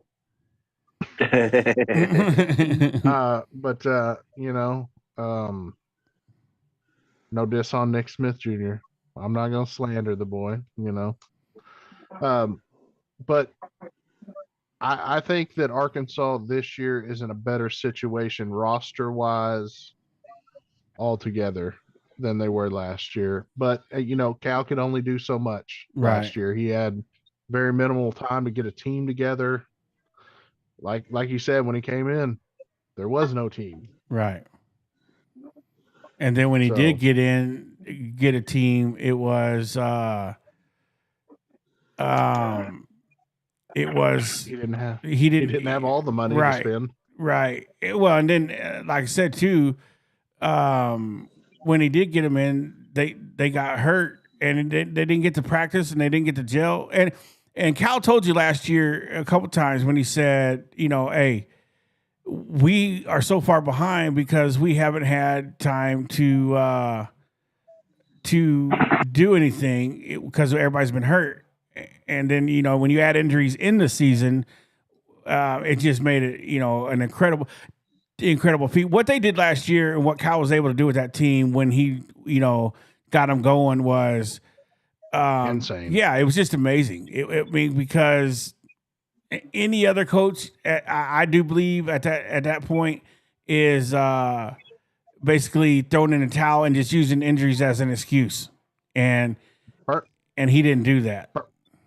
Burnout's a real thing, and I think that's what happened to Cal in his last probably 4 years at Kentucky. He was burnt out. Oh, absolutely. And it was time to leave on. And I think, and not to go on a tangent about football, but I think that's also what happened to James Franklin at Penn State. Burnout. I mean, he kind of like Cal. Cal's taking him to the tournament a whole lot. He's got bounced in the first round a couple times. James Franklin took his Penn State team to the semifinals against Notre Dame to go to the championship game and lost by a touchdown. So he was a touchdown away from being in the Natty last year. Yeah. Burnout's a real thing, guys. It happens. Oh yeah, definitely. It was time for him to move on, and he came to the best place that he could move on to, I think. Yeah. And he's getting full support. Yeah, and it makes a huge difference. It makes a huge difference when one thing you don't have to worry about is am I going to have support for what I need to get what I need done? And I don't think Cal has to worry about that. I mean, he knows it. Well, I mean, and we know it because look at the talent he's putting together. You only get that kind of talent when you got the support behind you to get it done. And he's getting it done. I'm hoping the next football coach has that kind of support as well. Right. They're going to need it. Yeah, absolutely. You're going to need it. If I'm a football coach coming into this program next year, I'm going to say, hey, what Cal's getting, I need that too. Yeah. That, and like I always said, the salary for the assistant coaches, it can't be $5 million like it normally is. It has to be way more. Yeah. They're going to have to make it way more. I think they're going to have to bump it up to 8. Yeah. The word on the street is, the word on the street is they got a package put together for $10 million for a coach and 8 for his assistants. What the NIL look like though? I think 22 mil. 25. Yeah. 25 mil. Yeah. Well, you see, I made the same face until I realized that Ohio State last year had a budget of about 22. Yeah. It don't seem like enough, though, does it? It don't seem like enough, though, does it? Yeah. But if you get the right coach that knows how to spend that money, you can make a lot more happen. The right players. Yeah, and the right assistants and the right staff. You don't need $100 million because then you if you need that much money, to me, you like the Dodgers. The only reason the Dodgers are in the World Series is because they bought it. They ain't good. They just bought all the good players and put on their team. They're like, okay, we're gonna go win a World Series. And here's the other thing. Our general manager of all athletics is a basketball-minded person, and we don't need that for all athletics. Cal can do his own thing. It was a bad choice as a GM. No diss towards Remy Cofield. He's doing the best he can with what he's given, which is not much. But basketball does not need assistance. We need a all-around football, all kind of sports kind of mentality as a general manager. Yeah. I say screw it. You hire Houston Nutt to be the general manager. No. You don't think so? I mean, because he knows basketball too, is what I'm saying. Not after what I seen. Actually, not after what you showed me the other night. I don't know about Houston Nutt. I'm sorry. Well, I didn't. well, actually, what Arkansas needs is they need to do what all the other SEC teams have already done, and what many other of the Power Four teams, successful teams, have already done, and that's hire a football only general manager. Yeah. Yeah. What do you think about Yeah. DMAC for general manager? No, no. Actually, you know what I would do seriously is I would start Good night, contacting. Roger. I would contact the old Ozzie Newsome, who was the general manager for the Ravens for a long time, even back when the Ravens were in Cleveland and they were known as the Browns. Right? He was a general manager even then before the move, and what he always knew the right people to draft and things like that to make good teams. But he also was an excellent general manager because you never heard of anybody from the Baltimore Ravens holding out wanting more money because Ozzie Smith, could handle that. I think you should try to contact Ozzie Smith. Now, he's an Alabama guy, so the chances of him coming to Arkansas are nil to none, right? But I bet you he would know a young GM in the NFL or a young GM assistant in the NFL that just needs their shot. And that's who I think Arkansas needs to look at is bring somebody in that actually has GM experience at the pro level and bring them down here to manage the football team. Well, I overlooked this name, and Jeff brought it up in the chat. Raleigh Williams III is an agent for most of these college players. I was gonna say that too. I was gonna say that. Raleigh Williams III is a sports agent for collegiate athletes. Yep.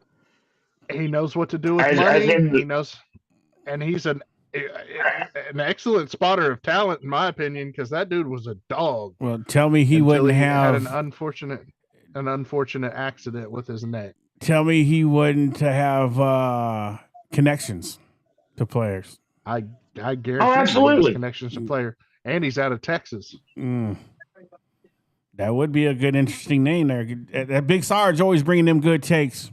And he loves the Razorbacks, even though I'm always seeing him tweeting. He's like, man, what's going on the hill? Yeah. That's like, what we need. Somebody that loves the program. Somebody you got a lot of former players that love this program, even if they weren't here for a very long time. You got Scooter Harris talking about what's going on with my Hogs. You got Rakeem Boyd. He's like, oh, Hogs gonna hog. Rakeem Boyd. Man, you got a number of players. Man, you got Kiro Small as a strength coach. He wanted to come here and be the head guy. And I wouldn't mind Kiro Smalls as our strength and conditioning coach. That dude's a dog. He can teach them how to bend face masks. Right. Right. I mean, Jashad Stewart. I see him tweeting about the Hogs all the time. I don't know if many people remember Jashad Stewart. Dog. Oh yeah. You still have a former Razorback tight end. His name is going past me right now. He's a coach in Arkansas right now. He was Bobby Petrino's tight end. He was Hunter Henry's still in the pros. It's Chris Gregg. It's Chris Gregg. It's Chris Gregg. He's always talking about the Hogs, Yep. Bring in those former players. Bring them in the program in some capacity. Have them up there. Take the team over to their football games and stuff, I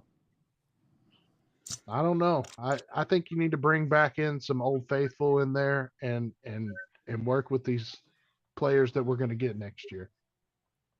That is a great idea because it's these players from the pre NIL era that can teach the guys that are going to be on the team what it means to be a hog, how to handle yourself as a Razorback, what that means to the state. You're not just playing for yourself and your family and your future.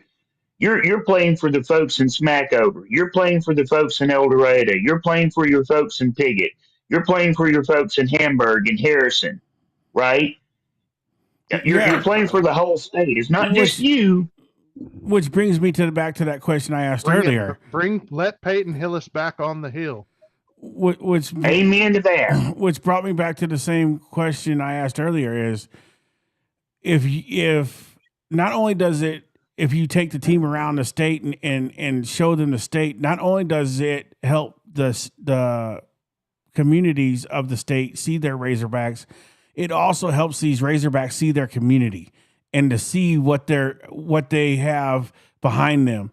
And you know what? A lot of these kids aren't from Arkansas, but they go see the love that these people have for them. Maybe they play harder, and maybe that changes their mind. Be like, hey, man, you know what? These people are all right. They love us, man. We got to, go out there and run through brick walls for these people. So Fernando Carmona is one of those. Yeah, guys. it's a two-way street when it comes to showing off, that building that relationship between your team and your program and your communities. I mean, look at the Hogs. Look at the basketball team. When they play or when they do anything, everybody in the state's behind them. Do you know where Grant Morgan's at right now, guys? Illinois. He's in Illinois. He's a linebackers coach at Illinois. Yeah, that's crazy. You know where Kevin Richardson III is? Ain't he at Texas? Or is he at Illinois? He is at Illinois. He is at Illinois as a DB coach. Yeah, why are these former Arkansas players up there in Illinois? Because they have so much respect for Brett Bielema that we need to show them the same respect and bring them boys in. Yeah, we need to bring in some capacity. Well, you know what? There's only one person that can bring them Arkansas boys back home if he's named head coach. And I'm talking about Scout King, baby. I thought we was going to make it through a whole show without hearing that. We're about to lose some viewers talking about that. Come on now. We got 14 faithfuls sticking with us, so I know a lot of them are over at the Woo Pig podcast, but you drop that link for Connor. Hey, Connor's yeah, to hop in. Fine, yep, I'll drop it for you, Connor. But I think we'll get some viewers back after they go off. I think they only usually last for about an hour and a half or so. There you go, Connor. It's it's definitely crazy for sure, but I just think there's so much. I'll tell you this: the one thing I am looking forward to is I'm looking forward this coaching search to be over with because I'm tired of speculating. Me too. I'm tired of the anticipation of who's it going to be, what they're going to do. And the week of the 10th. Me and Sarge has already gotten together, and whenever that name's announced, we're going live right there. Yeah, we will be live instantly whenever they it'll be on the spot. AD, right? Or if they fire Hunter, your check. Yeah, anything that happens, you will hear it right here on the Razorback Recon with the Sarge. We'll do an emergency live, and we will break the news whenever we find out what is going on. But Connor, how are we doing tonight, man? Doing good, man. I got off work a little early. Got to get on the stand tonight, do a little bit of hunting, and actually put a doe on the your first responsibility when you get off work, when I have a show going, is to come to my show. Hey, man, I had to fill up the freezer. It's not baseball season yet, sorry. Oh, yeah, that's right. Niche. No, I did fill up the freezer, though. I do. I think we won the SEC in the women's soccer. Did we not? Arkansas did? Yes, we won the SEC. We went 6-1-1. So our girls out there representing on the soccer field. That's awesome.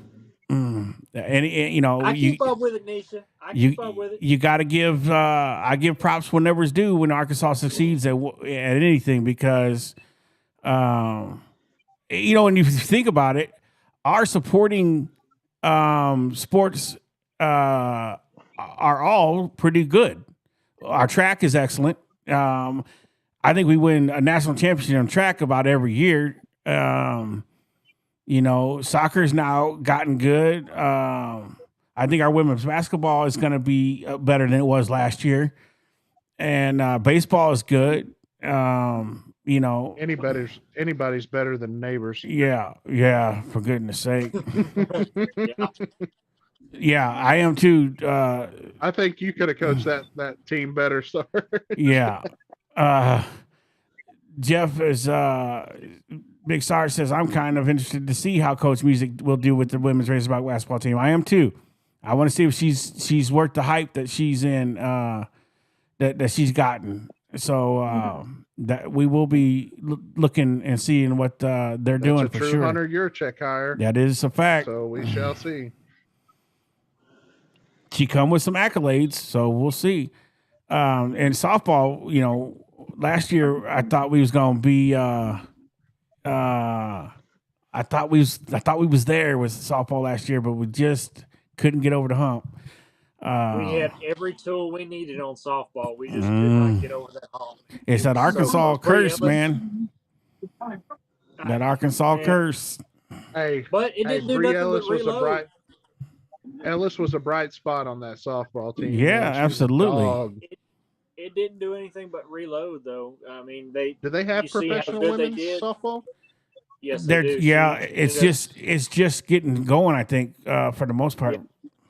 Yeah, but for the most part, I think that, and I'll have to. I'm going to start doing some more in-depth looking on not just baseball but softball too, so that I can be kind of a dual-edged sword, if you will, on that subject. But as far as from what I've seen on the softball end of things, we've definitely restocked, reloaded. We've got some good young freshmen that are coming in that are going to hit the ball really well, and we got a good little pitcher that just came up from the freshman ranks. Yeah, you know, when women's softball is something that kind of intrigues me. Actually, that is the only women's sport. I know this is going to sound bad, but that's the only women's sport that I think would be fun to keep up with.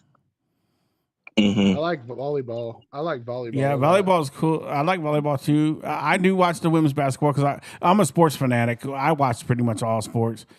I do not watch golf unless I want to take a nap. I do watch golf too. Bryson DeChambeau is my guy. So I do watch the golf, but I'm old.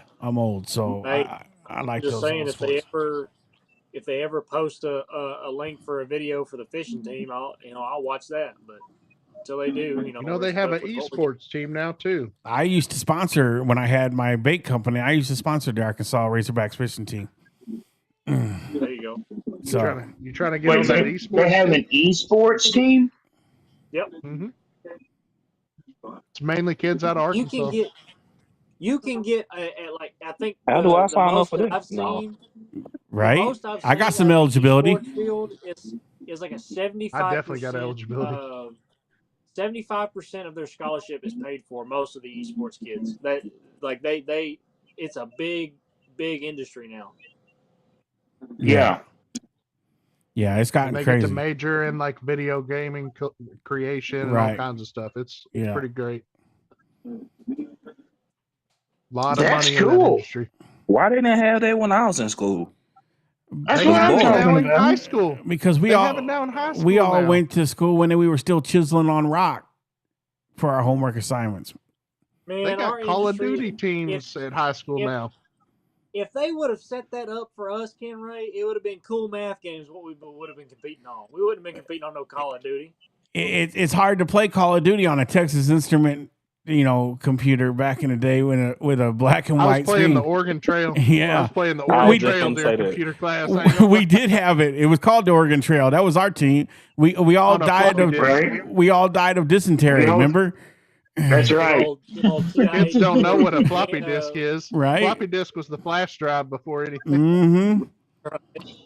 Hey, if you Be like, what game you got? Which one you want to see? And just pull out a whole bunch of floppy disks. if you played the old dial-up sound right now, 95% of these kids would know what it was. They'd be like, oh, that's some kind of evil music. No, that's what we had to listen to when we tried to get on the internet. Take And about 5 minutes. then when you got a for it to phone kick call, you got kicked off and had to start all over again. in. Yeah. Man, if we put on the Well- Oregon Trail for our kids nowadays, they'd be like this right here.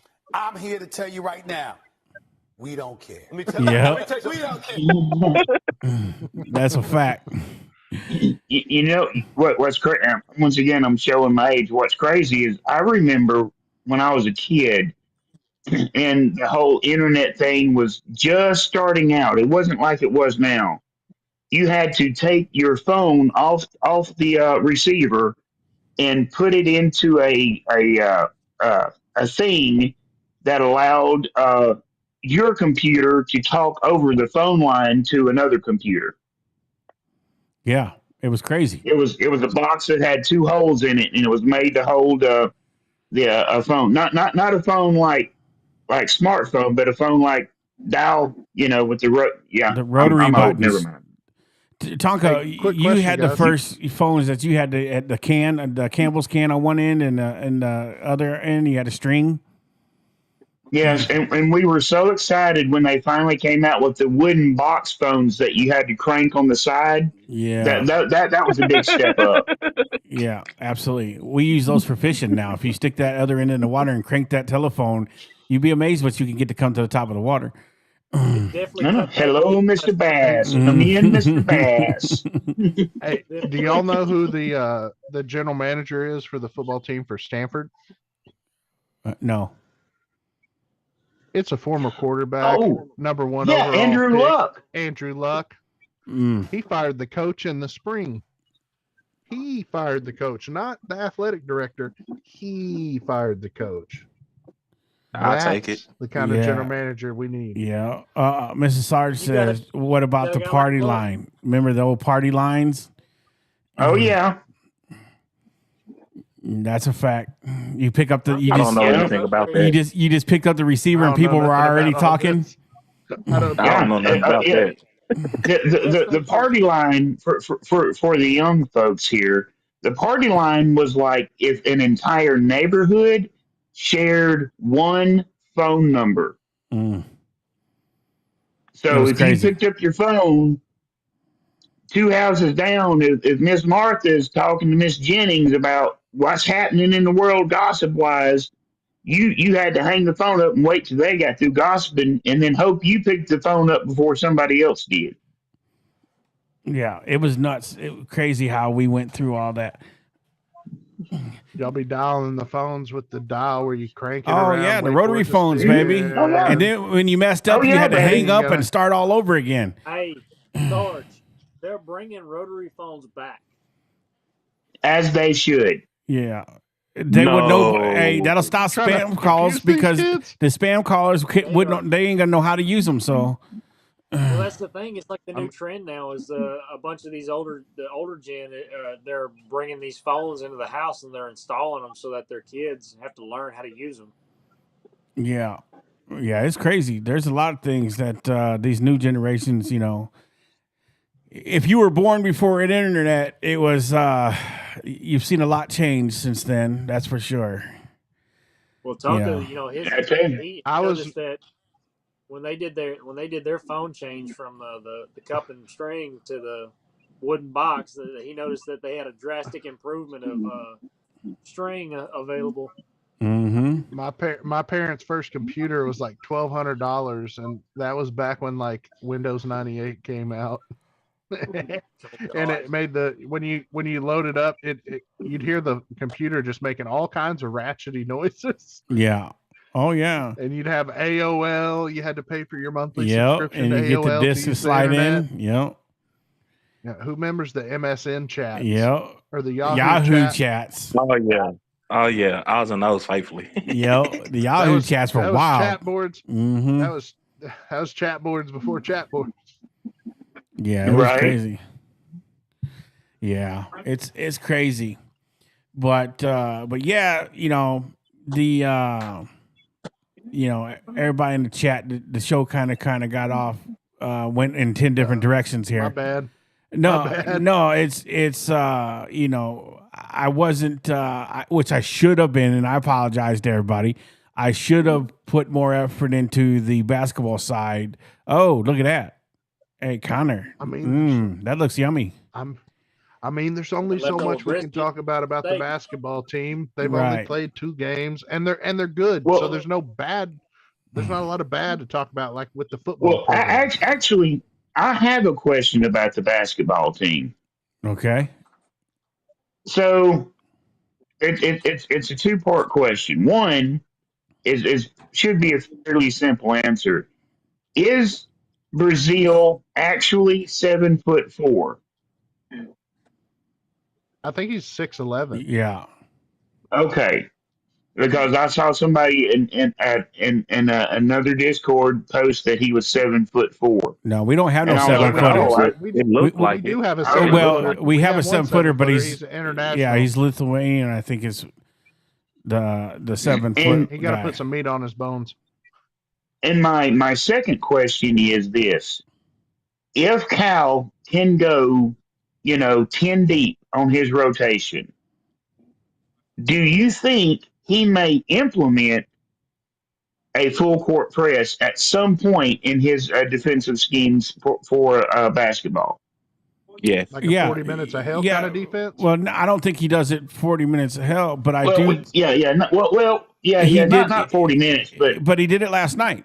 Last night, there was a couple times last night where he pressured the inbound and pressured all the way up the court to put some pressure on Memphis. I do believe we got the talent and the players to be able to do that if we need to.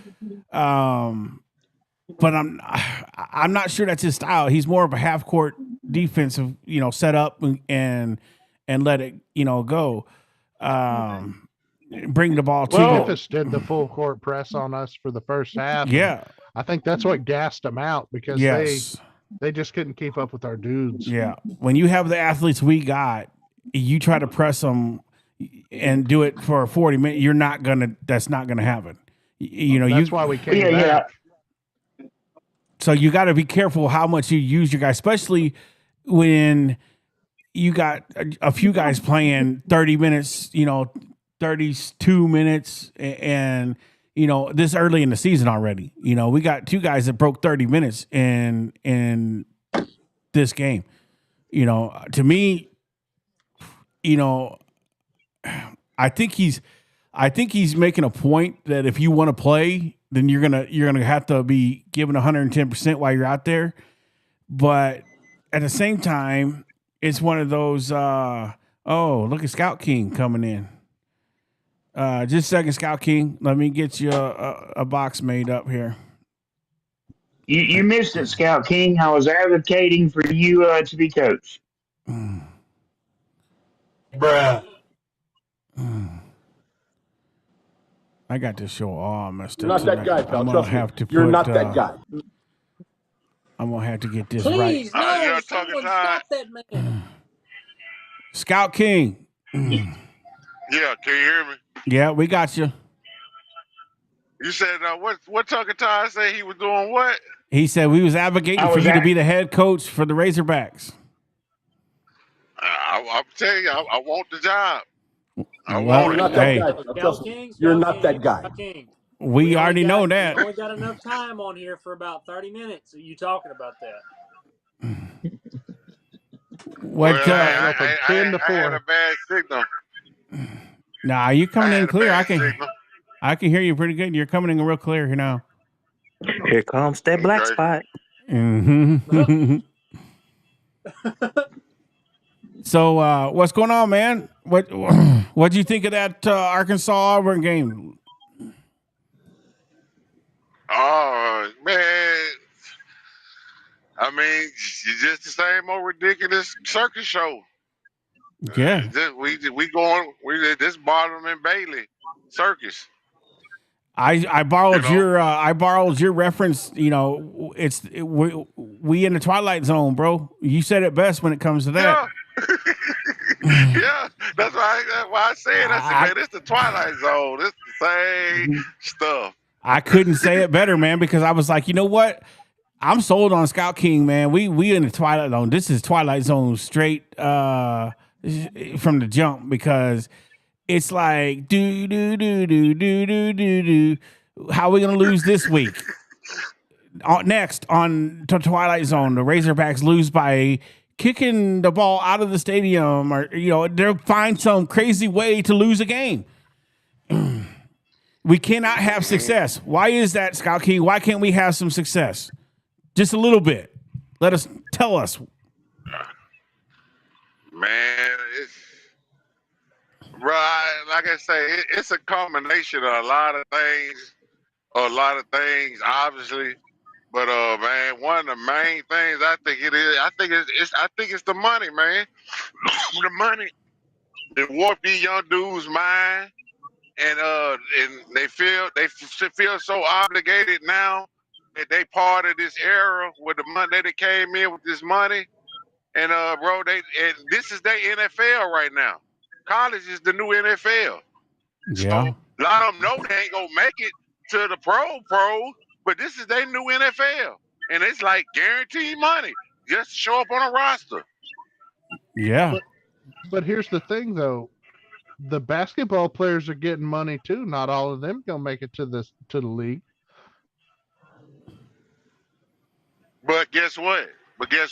We don't know how it's gonna turn out for them one day. They could go overseas. They might be delayed by a year or so. But guess what? The whole time they got film, even though, okay, they don't go to the 26th draft coming up. Guess what? In 2027, because I spent in a G League or whatever league in 26, that don't mean I can't never make my path to the NFL, because all I had is good tape ever since high school. And then I had good tape in college. I had good tape in the G League. So they started doing they started living their dream out and doing it. Some of these guys ain't thinking, like I say, they can't think past their nose. All they thinking about is right now, I ain't gonna make it to the NFL.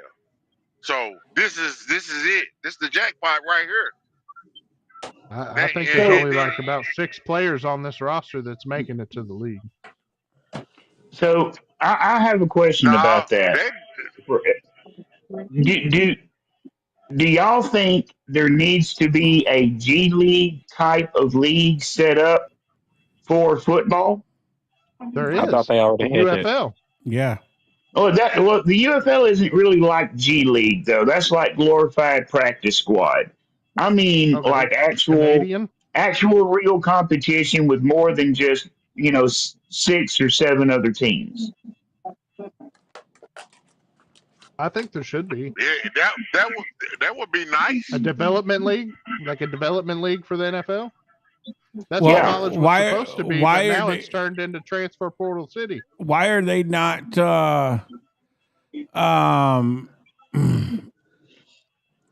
why don't they have football set up like, sort of like a minor league system for baseball? I know you got a practice squad, but I guess you got to pay a ton of staff and stuff, so it would get expensive. But There's another question to throw out there. Why are basketball players allowed to go and do draft stuff and do their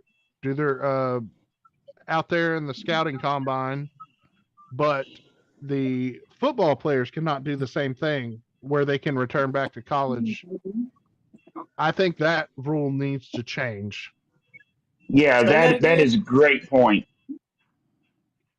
That rule needs to change because there's a lot of kids that are told things by agents and all this stuff like, hey, yeah, you need to go ahead and leave college right now.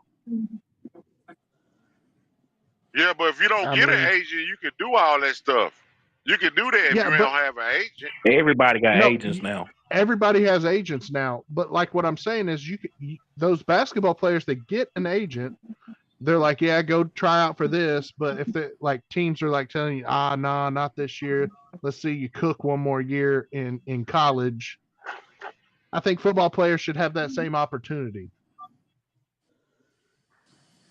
if they have Yeah, another they year of should since they eligibility, of finna. course. If they try to open it up, if they go try to open it, open the market all the way up. Like I say, they might well, go and open everything up. But it's still, I still think it ain't gonna be the solution to the product on the field that what we were used to seeing. See, because America, I mean, the average fan, we're used to seeing uh, a team come up like Indiana, Boise State go against Oklahoma State 15 years ago when they was the true David and Goliath competition game. See what I'm saying? Right. And those boys gave it their all. See what I'm saying? To win that Right. game. I think and Tom Brady hit this on the nail on the head on this one. This transfer portal, which I think that's getting fixed now, in my opinion. I think it's getting fixed from going to one time a year. But Tom Brady said a great thing a couple months ago. He said these kids, they're coming out of college and they're not the same kind of kids that were coming out of college back in the day. They're underdeveloped. And that's why you're seeing a lack of skilled players in the NFL these days because of underdeveloped talent. Connor, what do you think of that? Part of the microwave society. Yeah, you're right. Yep. It's like fast food. Get in, get out. Connor, did you hear that question? You have to repeat it because I didn't get the full gist of it. Tonka or Hog Wild, say that again. Do you think that and I think MLB is the same way as basketball. If you go to the scouting combine, you're allowed to come back if you don't go through with it. There's a cutoff date to where you can return back to school. Do you think that they should allow that for football as well? Yes. Yeah, because the only thing that I'll say about it is yes, because and really it makes sense to do it that way because unlike basketball and baseball, and really not even basketball, mainly baseball. Baseball's got minor leagues that they have. They have those things in place so that these guys develop before they get into the big leagues.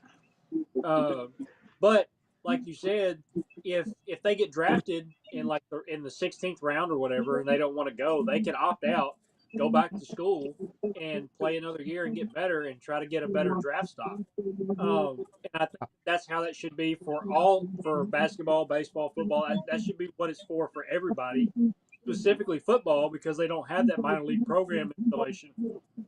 And if you do it for football that way, and you allow them to go back to school, maybe as the initiative. So, like, say it's a fifth-year senior, and he's opting out to go to the draft, and he gets drafted in, say, the 6th round.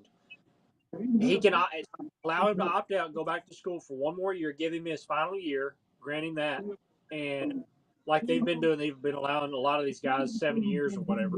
Give him one more year to try to improve his draft stock, and if he doesn't go any higher, he either has to eat the bullet or, just go into the workforce. That's what I feel like that should be for football, though. And the reason I say that is you got players out there, which I think he's a pretty decent quarterback, and he didn't get a fair shake because of comments from his father. But I think Shadur could have used one more year in college. And he didn't get that opportunity because he went to the draft. He went to Indianapolis, did the draft combine, and he's not allowed to come back. So once you go to that point, there's no going back. It also didn't help Sanders that he shot himself in the foot, talking all that smack, doing all that dumb stuff on social media. So well, he really shot. he was a high draft stock, and he probably would have went higher if he would have just kept his mouth shut. Him and his dad both. Well, It was what mainly if because in of his college? father is why he got Right. handcuffed by all NFL owners. But what if college football to add just a little bit more time for development? What if college football said you have 5 years of eligibility instead of 4, and you have 6 years to complete that 5 years in? I think that's a fair process. No, You had your no, freshman team no, like they did no. back pre Marshall issues with the plane crashes and Right. stuff. Back when you had freshmen develop and then they aren't allowed to play until they're sophomores. I mean, that Right. sucks, but at least you're getting your development. Well, no, the body in freshmen shape. still played. Yeah, the freshmen still played. They just played on a freshman team against other freshman teams within the conference. Right. So you would have kind of like a varsity and JV setup. Mm-hmm. Yeah, this ain't high school. It's It all needs to about be elevation. treated that way, though. Yeah. Nah, Don't you remember? Don't you remember like back in the 70s that they had the Razorback varsity, right? The regular Razorbacks, and then they had the freshman squad that was called the Little Razorbacks or the Little Piggies or something like that. And they would go play against the Little Ponies of SMU, or they would go play against the little cows of Texas, or the Little Frogs of TCU, All or right, the Rico. Cubs of Baylor. Stay safe, bud. We appreciate you coming through. it sounds good, Tonka, but nah, they don't need to do that. Not now. Cause see, back then, just think about how everything is developed to where the players come out, with better they got better stuff, training to help the players, accelerate quicker. It's all about, is he at the right program? This is what I want to say. Did you hear on the game, on that Texas A&M game, when that guy said they got the dude for number 9, they got him from somewhere, and they said, and just him being there from January to whatever, they gave out the numbers on his speed, his bench press, his development, and all of that at Texas A&M, because he come from a small school, just like some of my same players. And it's all about what you do with the players when you get them, the development. Oh yeah, I agree with that. Yeah. I mean, our strength staff puts out numbers like that every year. They have like a whole list of everything. Like Raylan Sharp came from San Diego State, and he's here squatting 500 with his tiny self. Yeah, and all these guys running 22 miles an hour. Yeah, you don't see it on the field. Sick and tired of hearing that. Hey, I'm sick and tired of hearing that crap. I hear you. You know, Scout I know all the fans. You hear it. All the fans. All the fans want to hear 4-3, 4-4. I know, but all real fans want to hear, do this man run a 4-3 or what do he run? But everybody know 4-3 when we see it. If ain't nobody told us that, we know 4-3. Yeah. When we see a 4-3. Raylan Sharp ain't 4-3. Scout King, I'm going to add something to what you said. He a legit 4-5. Scout King, I'm going to add something. He can cut good. That's what makes it great. Because that whole thing with the JV squad, whatever they were called back in the day for Arkansas, you can't do that now. Because do you really want to spend $1 million on a freshman playing on a JV squad, or do you want him on the varsity? I would they already do it for the Hogs right now. How many guys? If you do that, who's to say he doesn't leave next year when he gets ready to come up into varsity? So you just spent that $1 million to watch him play podunk nothing? Connor, let me ask you this. Let me ask you this. How many guys on our roster right now are getting paid and have not touched the field one time this year? All of them. Every single one of those kids is getting paid. In my mind. That's different in my mind because they can play at any given point in time. You can go up to this kid and say, "Hey, get your butt on the field." You can't go up to a freshman that's playing on a. Why are they not on the field to begin with? Why are they not on the field to begin with? Coaching. It's because they're not ready. Problem. If you don't have the ability to recognize that this kid's better than this kid and put him in the game, that's on a coach. What? But if you've got freshmen that are better than your seniors, juniors, and sophomores out there playing, and you've got him on a JV team, you can't pull him off that JV team and put him on varsity. It doesn't work like that. Why not? You got Antonio. You got Antonio Jordan, right? He looked real good, right? But if he doesn't know the playbook when he needs to cut, how far is his out route, and then he needs to cut? Is it a 10-yard cut in breaker, or if he doesn't know that from the playbook, he goes out there and looks like a fool. It could be a timing route. We could have Brett Favre out there, and he ain't gonna hit the timing route because he done missed his depth. How far he's got to get out. Can I say something on that? Yeah, go ahead, Scott King. All right. I know y'all done heard me say this 100, at least about 30 times. Yeah, we know you want to be head coach. If I'm the head, I know if I'm the coach of Arkansas, and I'm bringing in these freshmen. I'm talking about I got Antonio Jordan, I got Crutchfield, I got whoever y'all want to name. That it don't matter if they're on offense or defense, but we're gonna keep it on offense, bro. I'm gonna let them know. I need for you to get on the field as a true freshman. I need you to know a minimum of 20 plays. If you can't give me 20 plays, your ass is gonna be gone quicker than you came in. We ain't gonna have no football team. I don't know about that. We ain't gonna have no football team. Get on the field.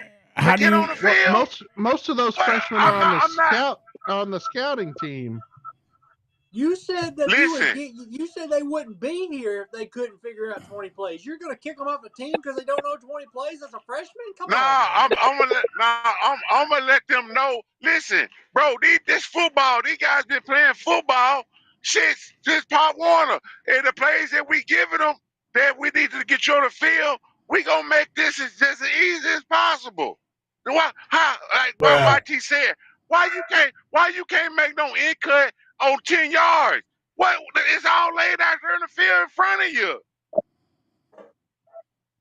Yeah, I do agree to a certain point there where at this level, you should be able to pick up a playbook and at least get your assignments down where you know what you're supposed to do. Look, you got all spring and fall camp to figure that stuff out. Those Antonio kids Jordan know 20 didn't get plays. here. Antonio Jordan didn't get here till the summer, though. Yeah, but come on, we're almost to the end of the season. You don't think he knows enough by now? He can't be contributing. If he knows 10 plays, did it get him on the field for those 10 plays? Well, and plus, that's all I'm saying. College football isn't like it was in like mid 90s to the 80s to the 70s. It's not like it was where a coach came in with a thick playbook, slapped it down on a desk, and told players, "Okay, I need the first so many plays memorized by this time." Those days are long gone. Yeah, now they all get iPads. Well, now what coaches do is, like, for, let's say, Arkansas versus pick an opponent, okay? The way it works now with most coaches is they don't have necessarily a big fat playbook. They're going to say, okay, we're going to learn in spring and fall, we're going to learn and master 10 to 15 base plays, right? Those are our base package plays. Then for that week of the game, though, we're going to learn maybe 5 to 7 plays just for this game. And then that's our, quote, playbook for this game. And then the next game, guess what? There's going to be a few more plays put in. And that's just how college football is these days. Tracer 3, hey, good to see you, buddy. Tracer 1371 says college football and the NFL is around fast players. You got defenders running faster than I can from a bear. That's a fact. I mean, the guys are bigger, stronger, and faster now. I mean, that is a fact. But you're right. I think they do. They do, like you said, Tonka. I agree with what you said. You know, most coaches and Bobby and every coach in the country is probably the same way. Is they always tell you the first 8 to 10 to 15 plays are scripted for their opponent. That's why you see a team a lot of times look so fluent and perfect on the first drive because they practiced them plays over and over and over and over again during the week. Then after that first possession or two, you're like, what happened? Well, now they're into the part of the playbook where they're going off the hip instead of what they practiced all week long. Even in the pros, you see that. You know, the first drive or two, you'll see offenses go down and just rip a defense apart, and you're like, man, what the heck happened? And then all of a sudden, they can't score because the defense have now figured out, okay, we know what you're doing. Now we're going to adjust. We're going to take them plays away from you, and now you're going to have to go into some plays you didn't practice. And you see a lot of times where that affects the offense of the other team from being able to do what they want to do. Absolutely. Freshmen, I also think for freshmen too. Like if you're trying to teach them a playbook, if you want to learn a specific amount of plays, you don't need a Sean Payton style offense where you're calling a paragraph, you're taking up 30 seconds, and they've got 3 seconds left on the play clock to get the ball snapped. You can't do that with some of those freshmen and expect them to learn 20 plays by mid-season. You can't do it. Now, if you call a play and it takes you 3 seconds to get the play off, get the ball snapped and everything, that's a different story because it's an easier, less detailed play call. So these freshmen, they have an easier time learning that than they do learning the name, the what character means what position and what they're supposed to be doing in the play. So I think that has a lot to do with the learning the playbook itself as well. So what you saying that, Connor? What you saying that right there? Yeah, that's true. That's up to the coach. See, but most of these coaches so pig-headed and want to have all that paragraph stuff. So I'm gonna give y'all the coach that did it, made it, that got the most out of his players when they came to play for him was Mike Leach. He had that shit all on an index card. So he can run through many receivers and players. He'll bring a walk on off the bench, off their practice squad and run a few reps in the game just because he had Fred legs and score on you. Well, Mike Leach had a very simple offense. It's still happening. But see, I watch so much football. It's happening right now as we speak. Everything I be talking about, I'm not pulling this out of my ass. You know what I'm saying? I'm actually seeing other coaches saying this and doing this. Hey, this guy played on the practice squad. We go run our whole roster. So when I say on the podcast that I want to develop a whole football team, that's what I mean. Everybody if even my walk-ons and practice squad player, if you're trying to imitate Auburn for us or whatever, guess what? You're going to be a legit D1 D-back, wide receiver, quarterback, so on and so on. So guess what?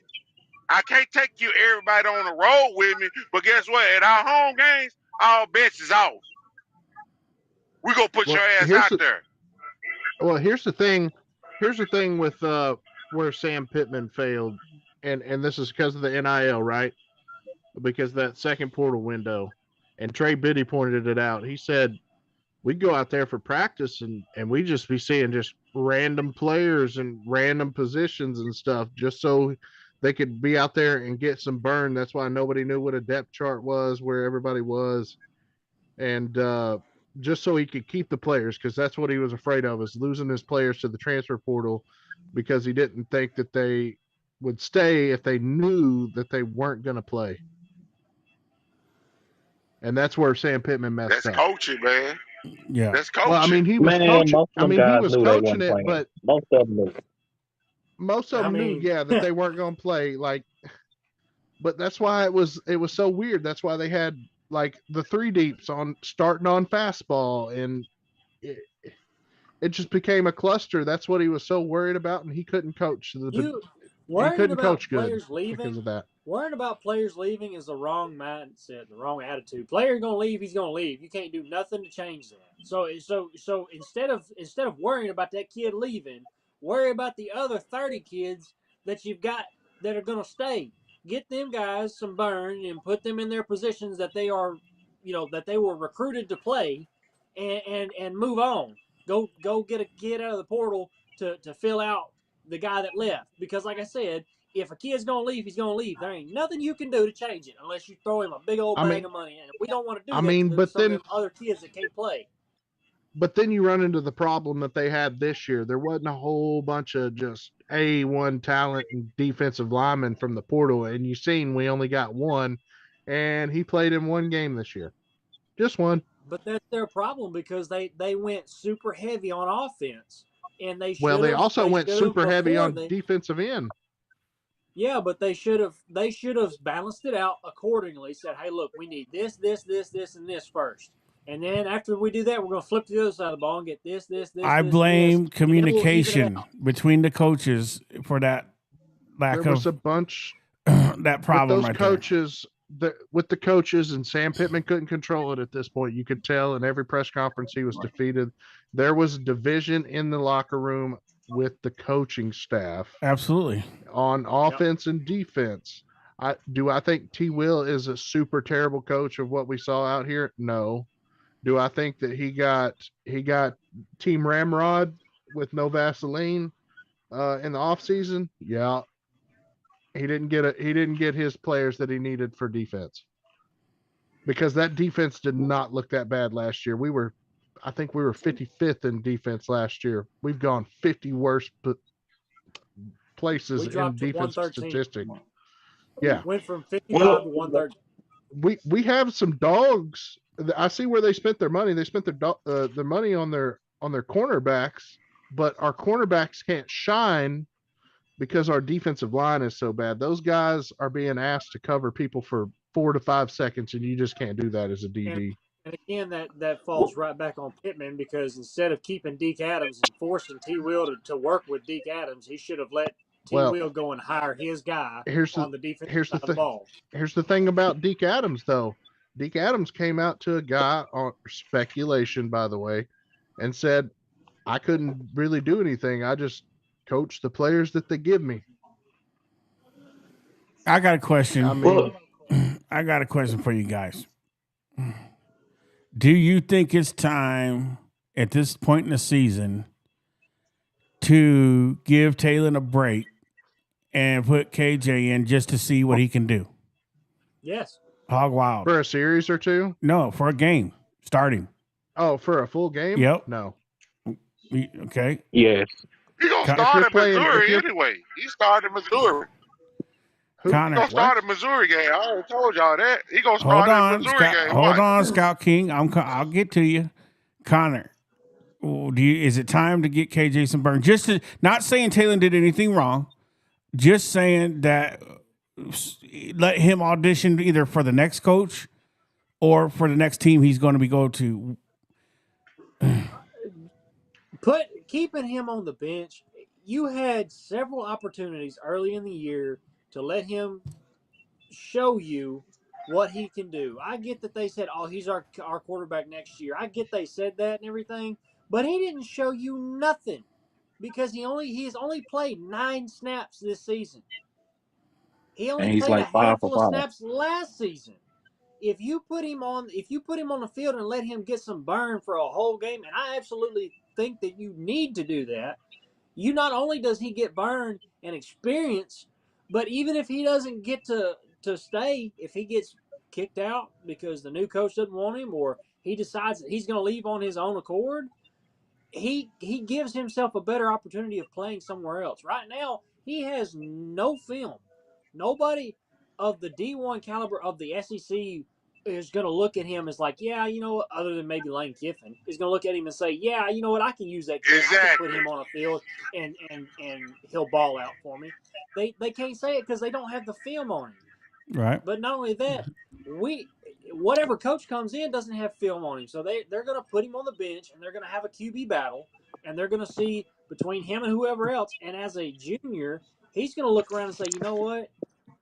He's only a I sophomore kind of next just year. wasted my time at Arkansas. So, yes, you put him in a whole game, and you hope that's enough to satiate him to keep him on around for next year. And you hope that he doesn't, get killed in these next game, in whatever game you put him in. You hope he doesn't get killed and end up in worse condition than he was, because you could have put him in against the Arkansas State or Alabama A&M game. You could have put him in for a half and let him get, 3 or 4 drives in.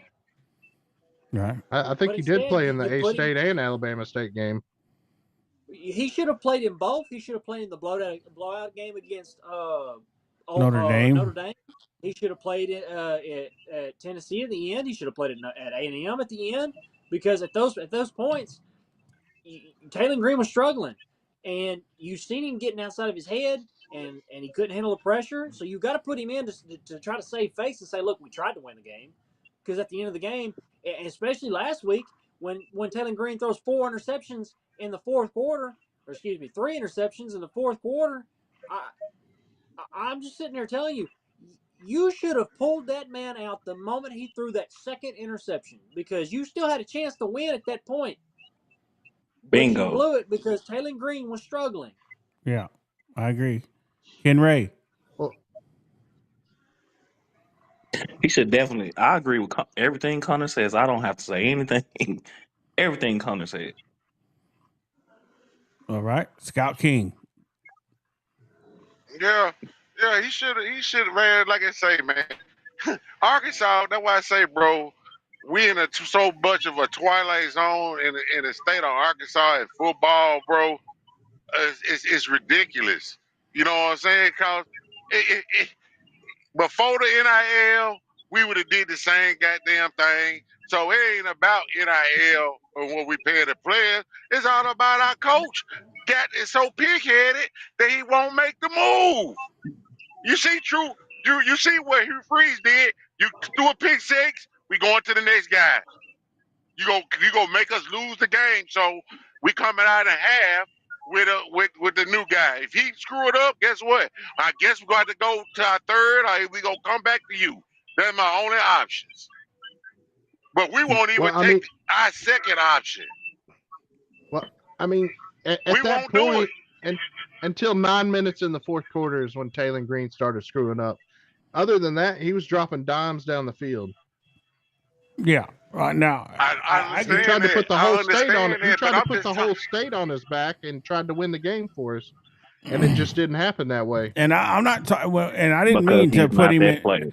I didn't mean to say to put him in that situation. I mean, moving forward in this Mississippi State game, you know, would you have let KJ start this game just to get some burn, and just to let Taylor know, hey man, you can't throw 4 interceptions or 3 interceptions in a game when it's crunch time. And I understand what you're saying there about him, and I agree with you. I do believe he was trying to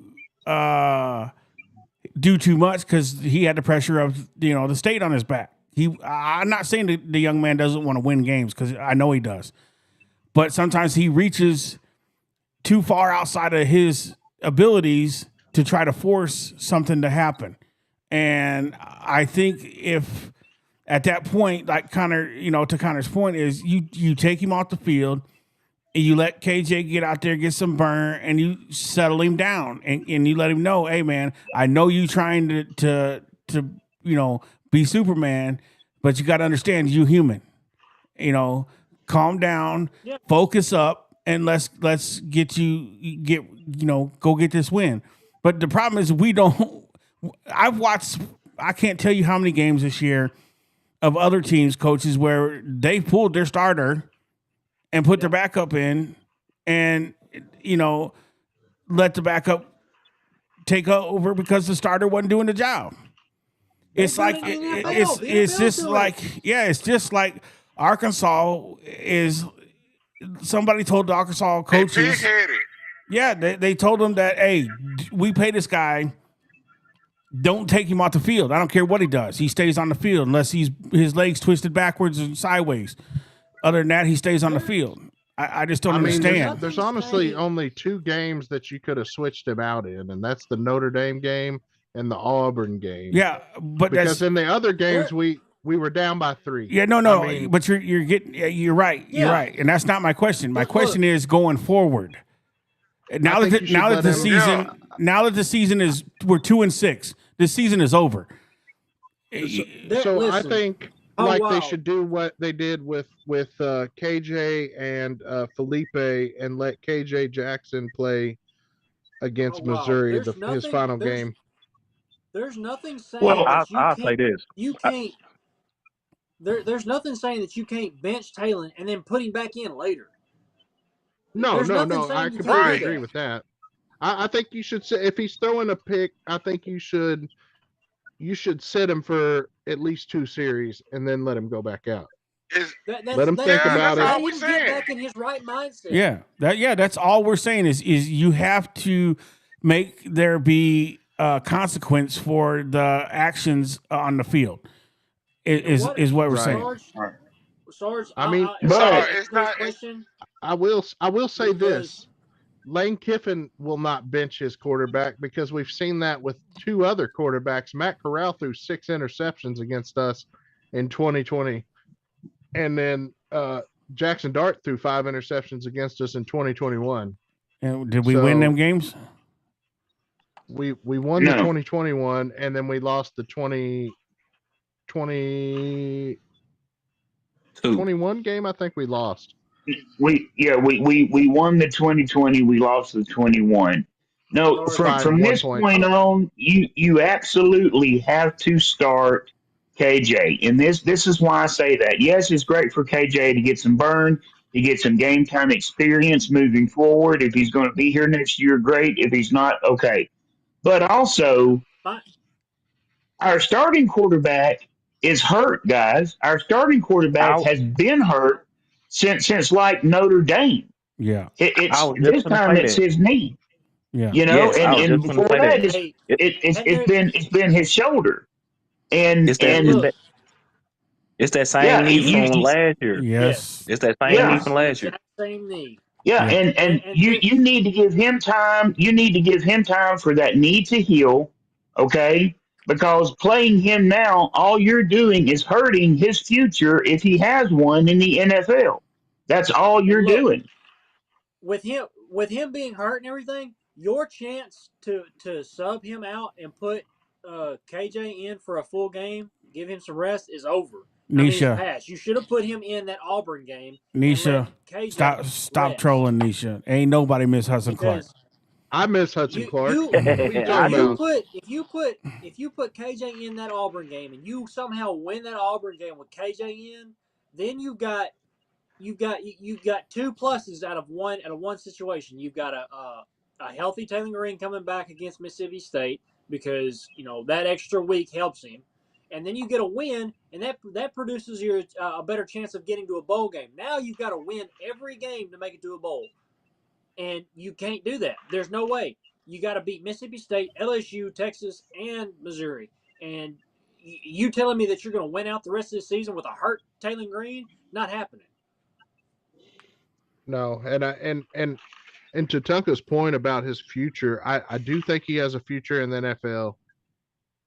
At some point, I think with his athleticism alone, he's going to get drafted by somebody in the 2nd or 3rd round, just off his athleticism. Now, do I see him starting in the NFL? Probably not, but he'd be a damn good backup to have out there. I would say 3rd round. I would say 3rd round.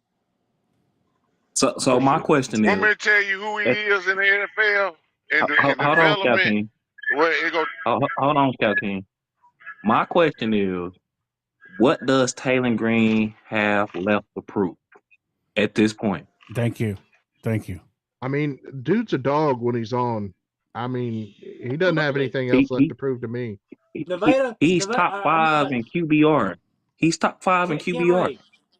Ken Ray, I will answer. He's number 1 in the country. The only thing left that Taylor Green has to prove is that he can handle pressure. If he can handle pressure, he can prove to you that he can handle pressure, then then there's an argument for saying he's the best quarterback that we've had in a long time. I wouldn't say he's the best ever. You want but to know he the can worst handle. thing for him He can handle. was What he can be taught to handle pressure when he gets drafted with better coaching.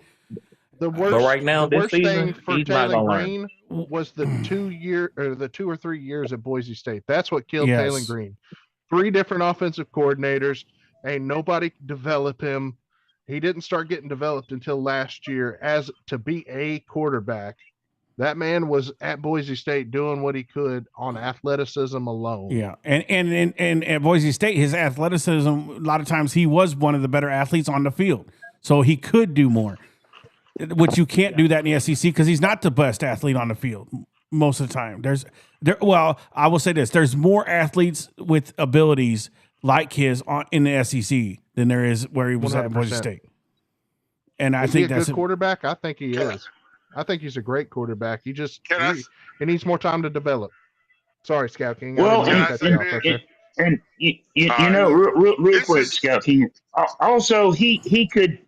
Who's to say that he would not be able to learn from KJ in the pocket?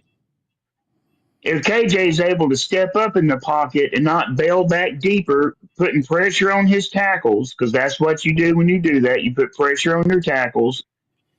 If you can stay where you're supposed to be in the pocket, step up, deliver a pass. If KJ does that, who's to say that doesn't become an aha moment for Green to go, I see now what I'm doing wrong. If he didn't learn from Malachi last year, he's not going to learn it now. I was going to say, I think if he was going to learn that, he would already done it. Did he come in the A&M game? He came in the A&M game and threw one pass, right? Yeah, for one play. Yeah, and he threw it while he was getting pressured up the middle, got smacked in the mouth. He stood there. Delivered the ball. Yeah, that's my point. Is I believe he somebody just put it in the comments. I think it was Nevada County Hog or somebody. I wish I could see it. I'll be right back, guys. I got to go clock in. If it was Taylor Green in that situation, he would have dropped back 10, 15 yards before trying to get the ball out of his hand and possibly would have taken the sack. One of the biggest things is, maybe it was Taiwan. There it was, Taiwan Porter. Here it is. He said KJ's a smarter quarterback. I do kind of believe that. I think he reads the defense faster. He's able to he delivers the ball faster for one. He lifts his D-backs off. And I think he's through the progression. And I think he has benefited from being behind Taylor Green, watching Taylor Green's mistakes. So he has learned from the mistakes, is what I think. Scout King, I know you had something, man. Go ahead. Yeah, well, a little bit what y'all was just saying on KJ and like that. So this one thing I'm tired of seeing in Arkansas, man. If we lose KJ, this is gonna be our third quarterback we done lost that we never got the chance to give him a fair shake and let him play ball, man. Yes. Hey, say that again. This is gonna be about our third quarterback that we just like this. Just gonna let go, man. Like I say, that's why I'm saying, bro. That's why the stuff that I see, what's going on in reality in this twilight zone that we live in, and like I say, bro, I know, like I say, I know I ain't gonna be the coach, but we need a coach that's go pull the trigger and say, hey, we finna find out what we got, cause man, some players just go ball out when the lights. I got my turn. The lights is on. It's bright. I'm ready. I'm finna ball out, and we ain't looking back. We're not finna look back after this. And guess what? In that game, everybody that's watching go already know that moment. Like, oh, he ain't coming out. That's our new starting quarterback. See what I'm saying? Yeah. So what I had to say about Taylor going to the league is this: Taylor Green is the same quarterback that you got for Green Bay right now.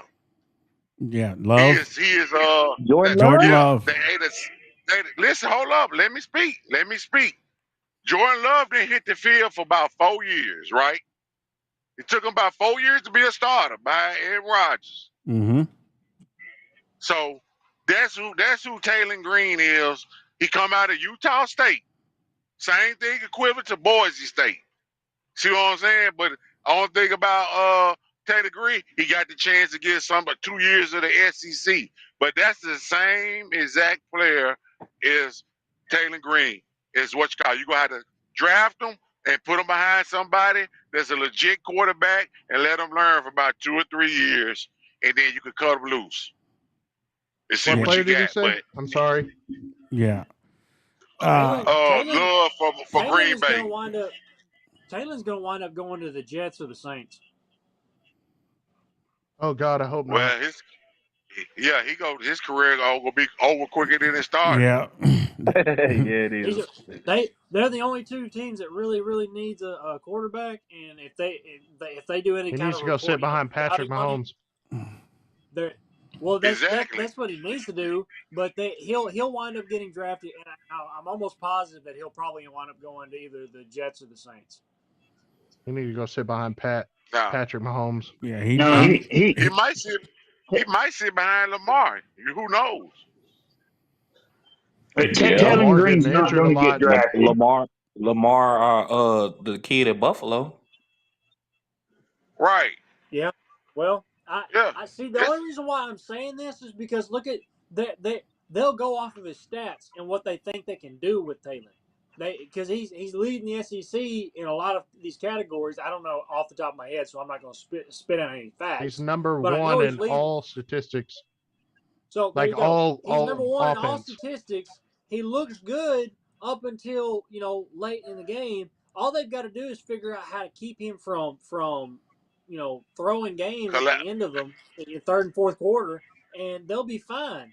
And I genuinely think that any good coach in the NFL that sees that is going to either A, pick him up as a backup, or B, draft him first, second, third round as a day one starter. Hopefully they can get him in a late draft pick. No, I think where a great place for him would be? That was would crazy. Be with the 49ers and Kyle Shanahan. That was crazy. He is not going to go in the first round. He's not going to get drafted, I don't period. think he will. I'm just saying that he will get drafted. He's getting drafted. And Nisha has definitely drafted. Nisha has a point. She said if he goes somewhere and sits for 3 or 4 or 5 years, he's going to be 40 years old before he hits the field, 35 years old before he hits the field. If he goes to the 49ers, that's a friendly quarterback system. Let's be fair. Like what Scout King said about Jordan Love, Jordan Love was booty cheeks until the second year after Rodgers left. He did not look good in that whole thing up there in Green Bay until that year two when he finally turned the corner. What Taylor Green is going to need, and if he does go to the NFL, let's say he goes there, what he's going to need is he's going to need a team that's got one hell of an offensive line to protect him. If you give him protection and time, he can make plays and he can throw the ball. There's no doubt about that. You see it in the games that we play, that he plays in now. When he's protected and has a clean pocket, the man can throw the ball. Los Angeles Rams. Yeah, he needs a place where he can go and he can get rid of them happy feet. Because if he goes to a place that got a struggling offensive line, bro, he ain't gonna make it. He just can't. He can't deal with that. One, he getting injured all the time, and that's why I say about why is he playing the rest of these games this year? Because all you're doing is taking a chance of it takes one play for him to get rolled up on and catch a knee injury or an ankle injury, and his career is set back years or it's over. I genuinely think that Taylor Green's. I'll be right back, Sarge. I'm going to join in on my phone. Okay, yeah. I genuinely think that Taylor Green's going to be the next Anthony Richardson. No. He'll be better. No. He'll be better, but I just genuinely think that he's going to wind up Richardson was overdrafted, Connor. He should have never been picking in. He should have came back one more year of college. He should have came back. Yes, don't get it twisted. I know that he was overdrafted. Should not have went into the draft as early as he did.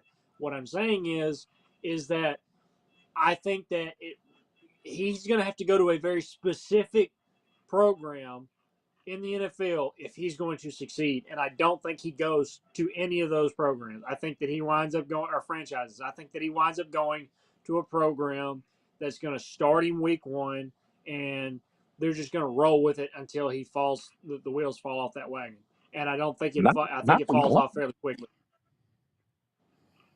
What's that quarterback that went to the 49ers that they picked first round, only played 11 games in college, that came out of North Dakota? Remember that quarterback that came out of North Dakota, and the only loss he had on his record was against Conway? You talking about Trey Lance. You talking about Trey Lance. Yeah. Yeah. He was overdrafted. Yeah. See what I'm saying? Where's that now? He was a Cowboy, and then he got traded. He got traded to I can't remember where he went now, but he was a Cowboy up until last year. Is he not with the Cardinals? Yeah, that could be. Yes. He's with the Cardinals, yes. Yeah, see, that's what I'm saying. Like players like that, you see, they got, like you say, they had him and Anthony Richards had 1 year starting and a couple appearances in when they was freshmen, throwing a couple balls, and you see where they landed at. You know what I'm saying? Drafted. They just show you that, do the NFL scouts for these particular teams and GM know what they doing? Hell no. Yeah. Just because you in the league don't mean you know what you're doing. Because guess what? Talking time. If you was a GM at an NFL team at that time, would you have signed off on any one of them quarterbacks only got 1 season under their belt and say we finna draft them first round? No. Come on, man. I would have maybe looked at somebody like that maybe in the 7th round. Otherwise, I'm not wasting one of my 7 draft picks on somebody like that. If I was interested in them, maybe as development or a scout team kind of thing, then I would tell my scouts, hey, listen, when the draft ends, make sure this guy's your first call so we can get him as an undrafted free agent, because that's really the best thing that could happen for Taylor Green is that he goes undrafted. Yeah. And well, look at the 49ers quarterback that was the last man, that was drafted. Brock Purdy. Yeah, Purdy. Purdy. Look what he did. And he was the last guy off the board. And Mr. Irrelevant. Okay. Hey, let me tell you why he turned out the way he turned out. He could play ball. See, this is a lost art in college football. Brock Purdy was a 4-year starter in college. A 4-year starter. He got through it as a true freshman. He played his sophomore season. He played his junior season, and he played his season. He was a seasoned quarterback ready to go to the NFL. That's why you saw Purdy catch the NFL system and took off with the 49ers the way he did as Mr. Irrelevant. Well, Scout King, that's a lost art right now. Kyle Shanahan's playbook also benefits any quarterback that comes into that system at all. I mean, listen, Connor, you talk baseball. Listen, you talk baseball. Hold on, Scout King. Hey, Scout King, hold on. That was fool's gold. I was talking. I'm trying to explain my reasoning. Sarge, I'm not going to listen to you go on a rant. When I'm talking first. One at a time. Scout King, finish up. Sarge, wasn't I talking first? Yeah, finish up. Yeah. All right, then, Connor. That's what I'm saying. I was talking first.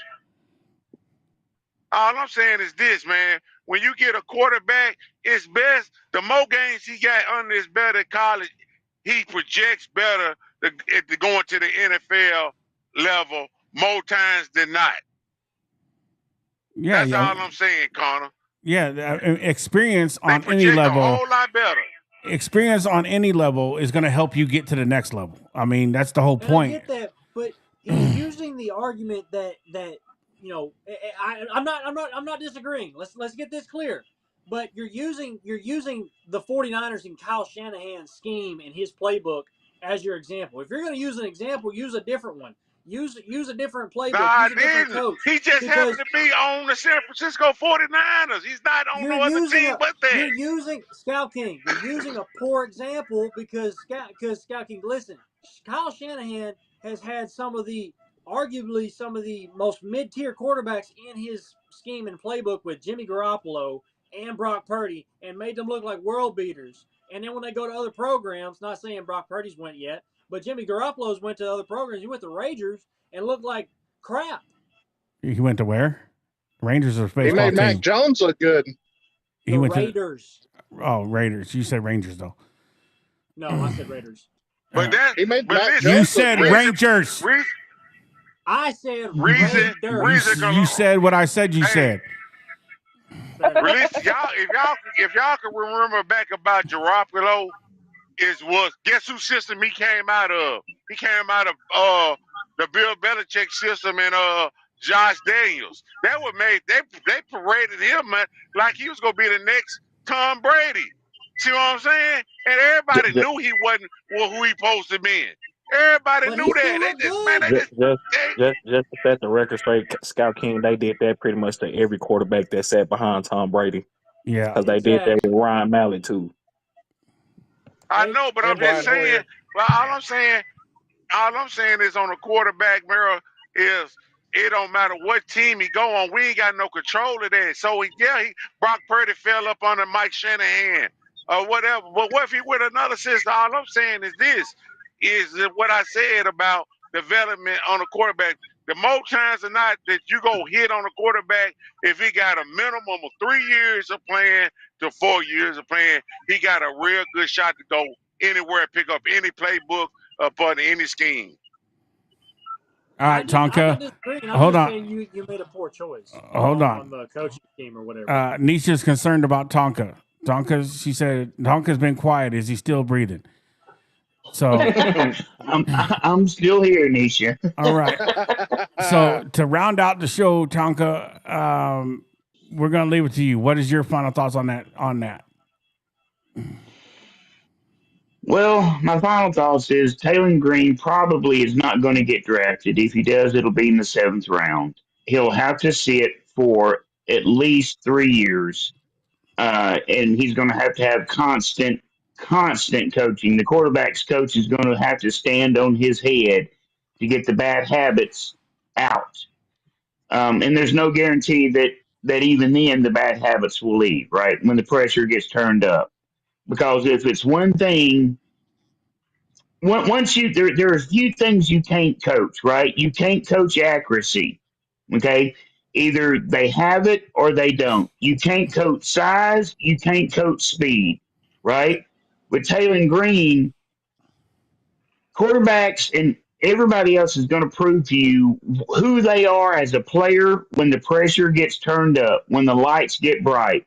And when the lights get bright and the pressure turns up, Taylor Green has proven 100% of the time that he shrinks. He does not grow when the lights are bright. He shrinks. That's why I say he's not going to be going to the NFL. And if he does go to the NFL, I do not look for him to stay very long. Okay. Connor, I'll give you. Can y'all hear me? Yeah, we got you. All right. Connor, you got a minute? All Finish right. it. Say what you got to say. Tucker, you know you're my favorite fossil. I love you to death, but I'm telling you, Taylor is going to go in between the 2nd and the 5th round at some point in that thing, and I'm more than likely leaning towards that 3rd and 4th round area.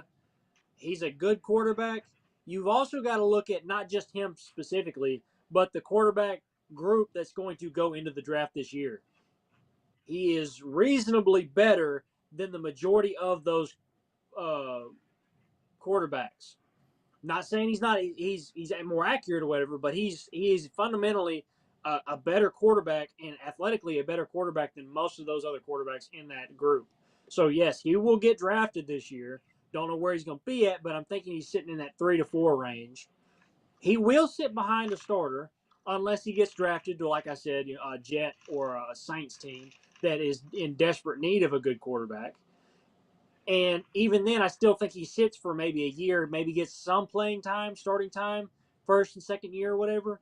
But he will sit probably a minimum of 3 or 4 years. Good quarterback, but he's got to find the right home for him to be a great quarterback. And I don't think that's going to be what happens with Taylor. Ken Ray, final thoughts on anything? I'll see y'all Saturday. That's right. He's going to be filling in with me on the live we're going to be bringing to you with Arkansas Razorbacks and the Mississippi State game. He's going to be you done fired the other host. He's going to be a co-host with me because the other guys got family business to take care of, and we're going to have some fun, and hopefully, by the grace of God, maybe we see a win, but I wouldn't count on it. We'll talk more about that Thursday, though, and Razorback Pick'em's Thursday show. Scout King, final thoughts, bro, on anything we talked about. Oh well, my final, you know me. I mean, we didn't beat up a dead horse on what we've been talking about. So I'm gonna put everybody to bed, go to bed with a good thing like this. I'm gonna put out my 6-year deal for Arkansas, 1.5 a year, and you can buy me out with 1.5 million dollar buyout, and Nisha, I'm gonna take you along with the ride, baby, and let you be the first hog like Jamie. Niece, there you go. Sugar Daddy done spoke. Unbelievable. So, make sure Nisha heard that. You're gonna be the first lady.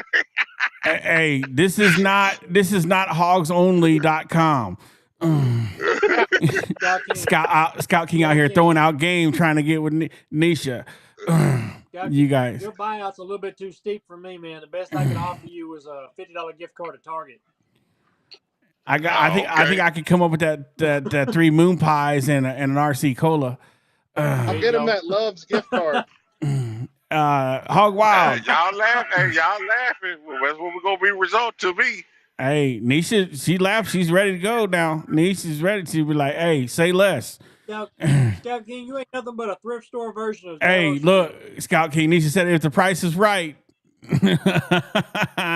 She said, get your feet off them $100 bills and put them in the bank.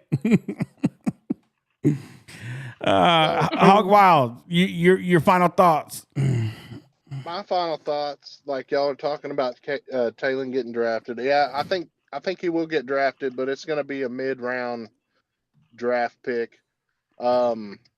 I know that the Washington Commanders have been looking at him because they need a backup quarterback, and obviously you can see why, because Jaden Daniels is down and Marcus Mariota ain't it. Yeah. And the guy that they brought in, for them, the same draft as Jaden was, I forgot what his name was, but he was a quarterback at Notre Dame. Sam, I can't think of his last name, but Sam bring Howell. me back to that point. No, it wasn't Sam Howell. It was dude had a miraculous beard, like an immaculate beard. I forgot what his name was though. But back to my point though is Jaden and Talon have a good friendship, and they brought that same. That's how Talon got the idea of the VR headset, is from Jaden Daniels, and unlike other places, the Commanders want their quarterbacks to do good, so they're going to have everything that they need there to be successful. Oh, well, that's a perfect fit for Taylor. One to draft one injury-prone quarterback and getting another one for his backup. That's Jaden Daniels is not an injury-prone quarterback. The man's been hurt all season. No, he hasn't. I understand that. Okay. He's been out for like 3 games. Come on now. All right. But anyways, yes, I do think that Taylor is good enough to get drafted on his athleticism alone. My man, are you going off road or what? Sorry, crazy with it. Well, He's look like you 4-wheeling, bro. These energy poles, they get snapped. I got to go mark them up. He putting that suspension to work. Hey, It's a lot of man this truck's got to carry. I wasn't saying nothing like that. I was saying you was hitting it rough country. But that's these Hot Springs roads down here. They rough as hell. That's it. I don't. Hey, you ain't got to tell nobody about Hot Springs. We know how bad them roads are. Tell Pittman to come up off some of that money and pay for it. Next time I see him at the butcher shop, I'm gonna be like, hey, yo, you got my steaks this time? There you go. I think we have a chance to win this game. If we do, it's gonna be close. We'll talk about that Thursday. I don't know. I'm excited about Thursday. Yeah, we'll talk about that Thursday. But on that note, we got some comparisons. Yeah. On that note, we're gonna end the show. We made it to our 3-hour mark. Damn. Yeah, 3 hours and 6 minutes. So I appreciate everybody coming on the panel. Appreciate everybody that stayed with us in the chat and in the barracks there. All you Sarge squads out there stayed faithful, even though we had our brothers over at Woo Pig doing a show with us right at the same time. We had some faithful stay here. Appreciate it. And we hit that 44 like mark. That's awesome. Great job, you guys in the barracks. Don't forget to like and subscribe and comment on this video below. If you have any questions you'd like us to address in the next show or anything that you would like to see us talk about, let us know. Comment below, and we'll do our best to bring it up and talk about it. And you can follow us on YouTube. You can follow us on X, Razorback Recon on X. And also, I'm the Sarge on X. You can follow me too. And we will, again, be live Thursday night at 7:30. And we will do the Razorback Recon Pick'ems Thursday, where we're going to talk about the matchup between Arkansas and Mississippi State. And we will have a few extra games to pick on, our fun picks of the week, and just to see what you guys think. So until then, I appreciate everybody on the panel, and I appreciate y'all in the barracks, and you are dismissed.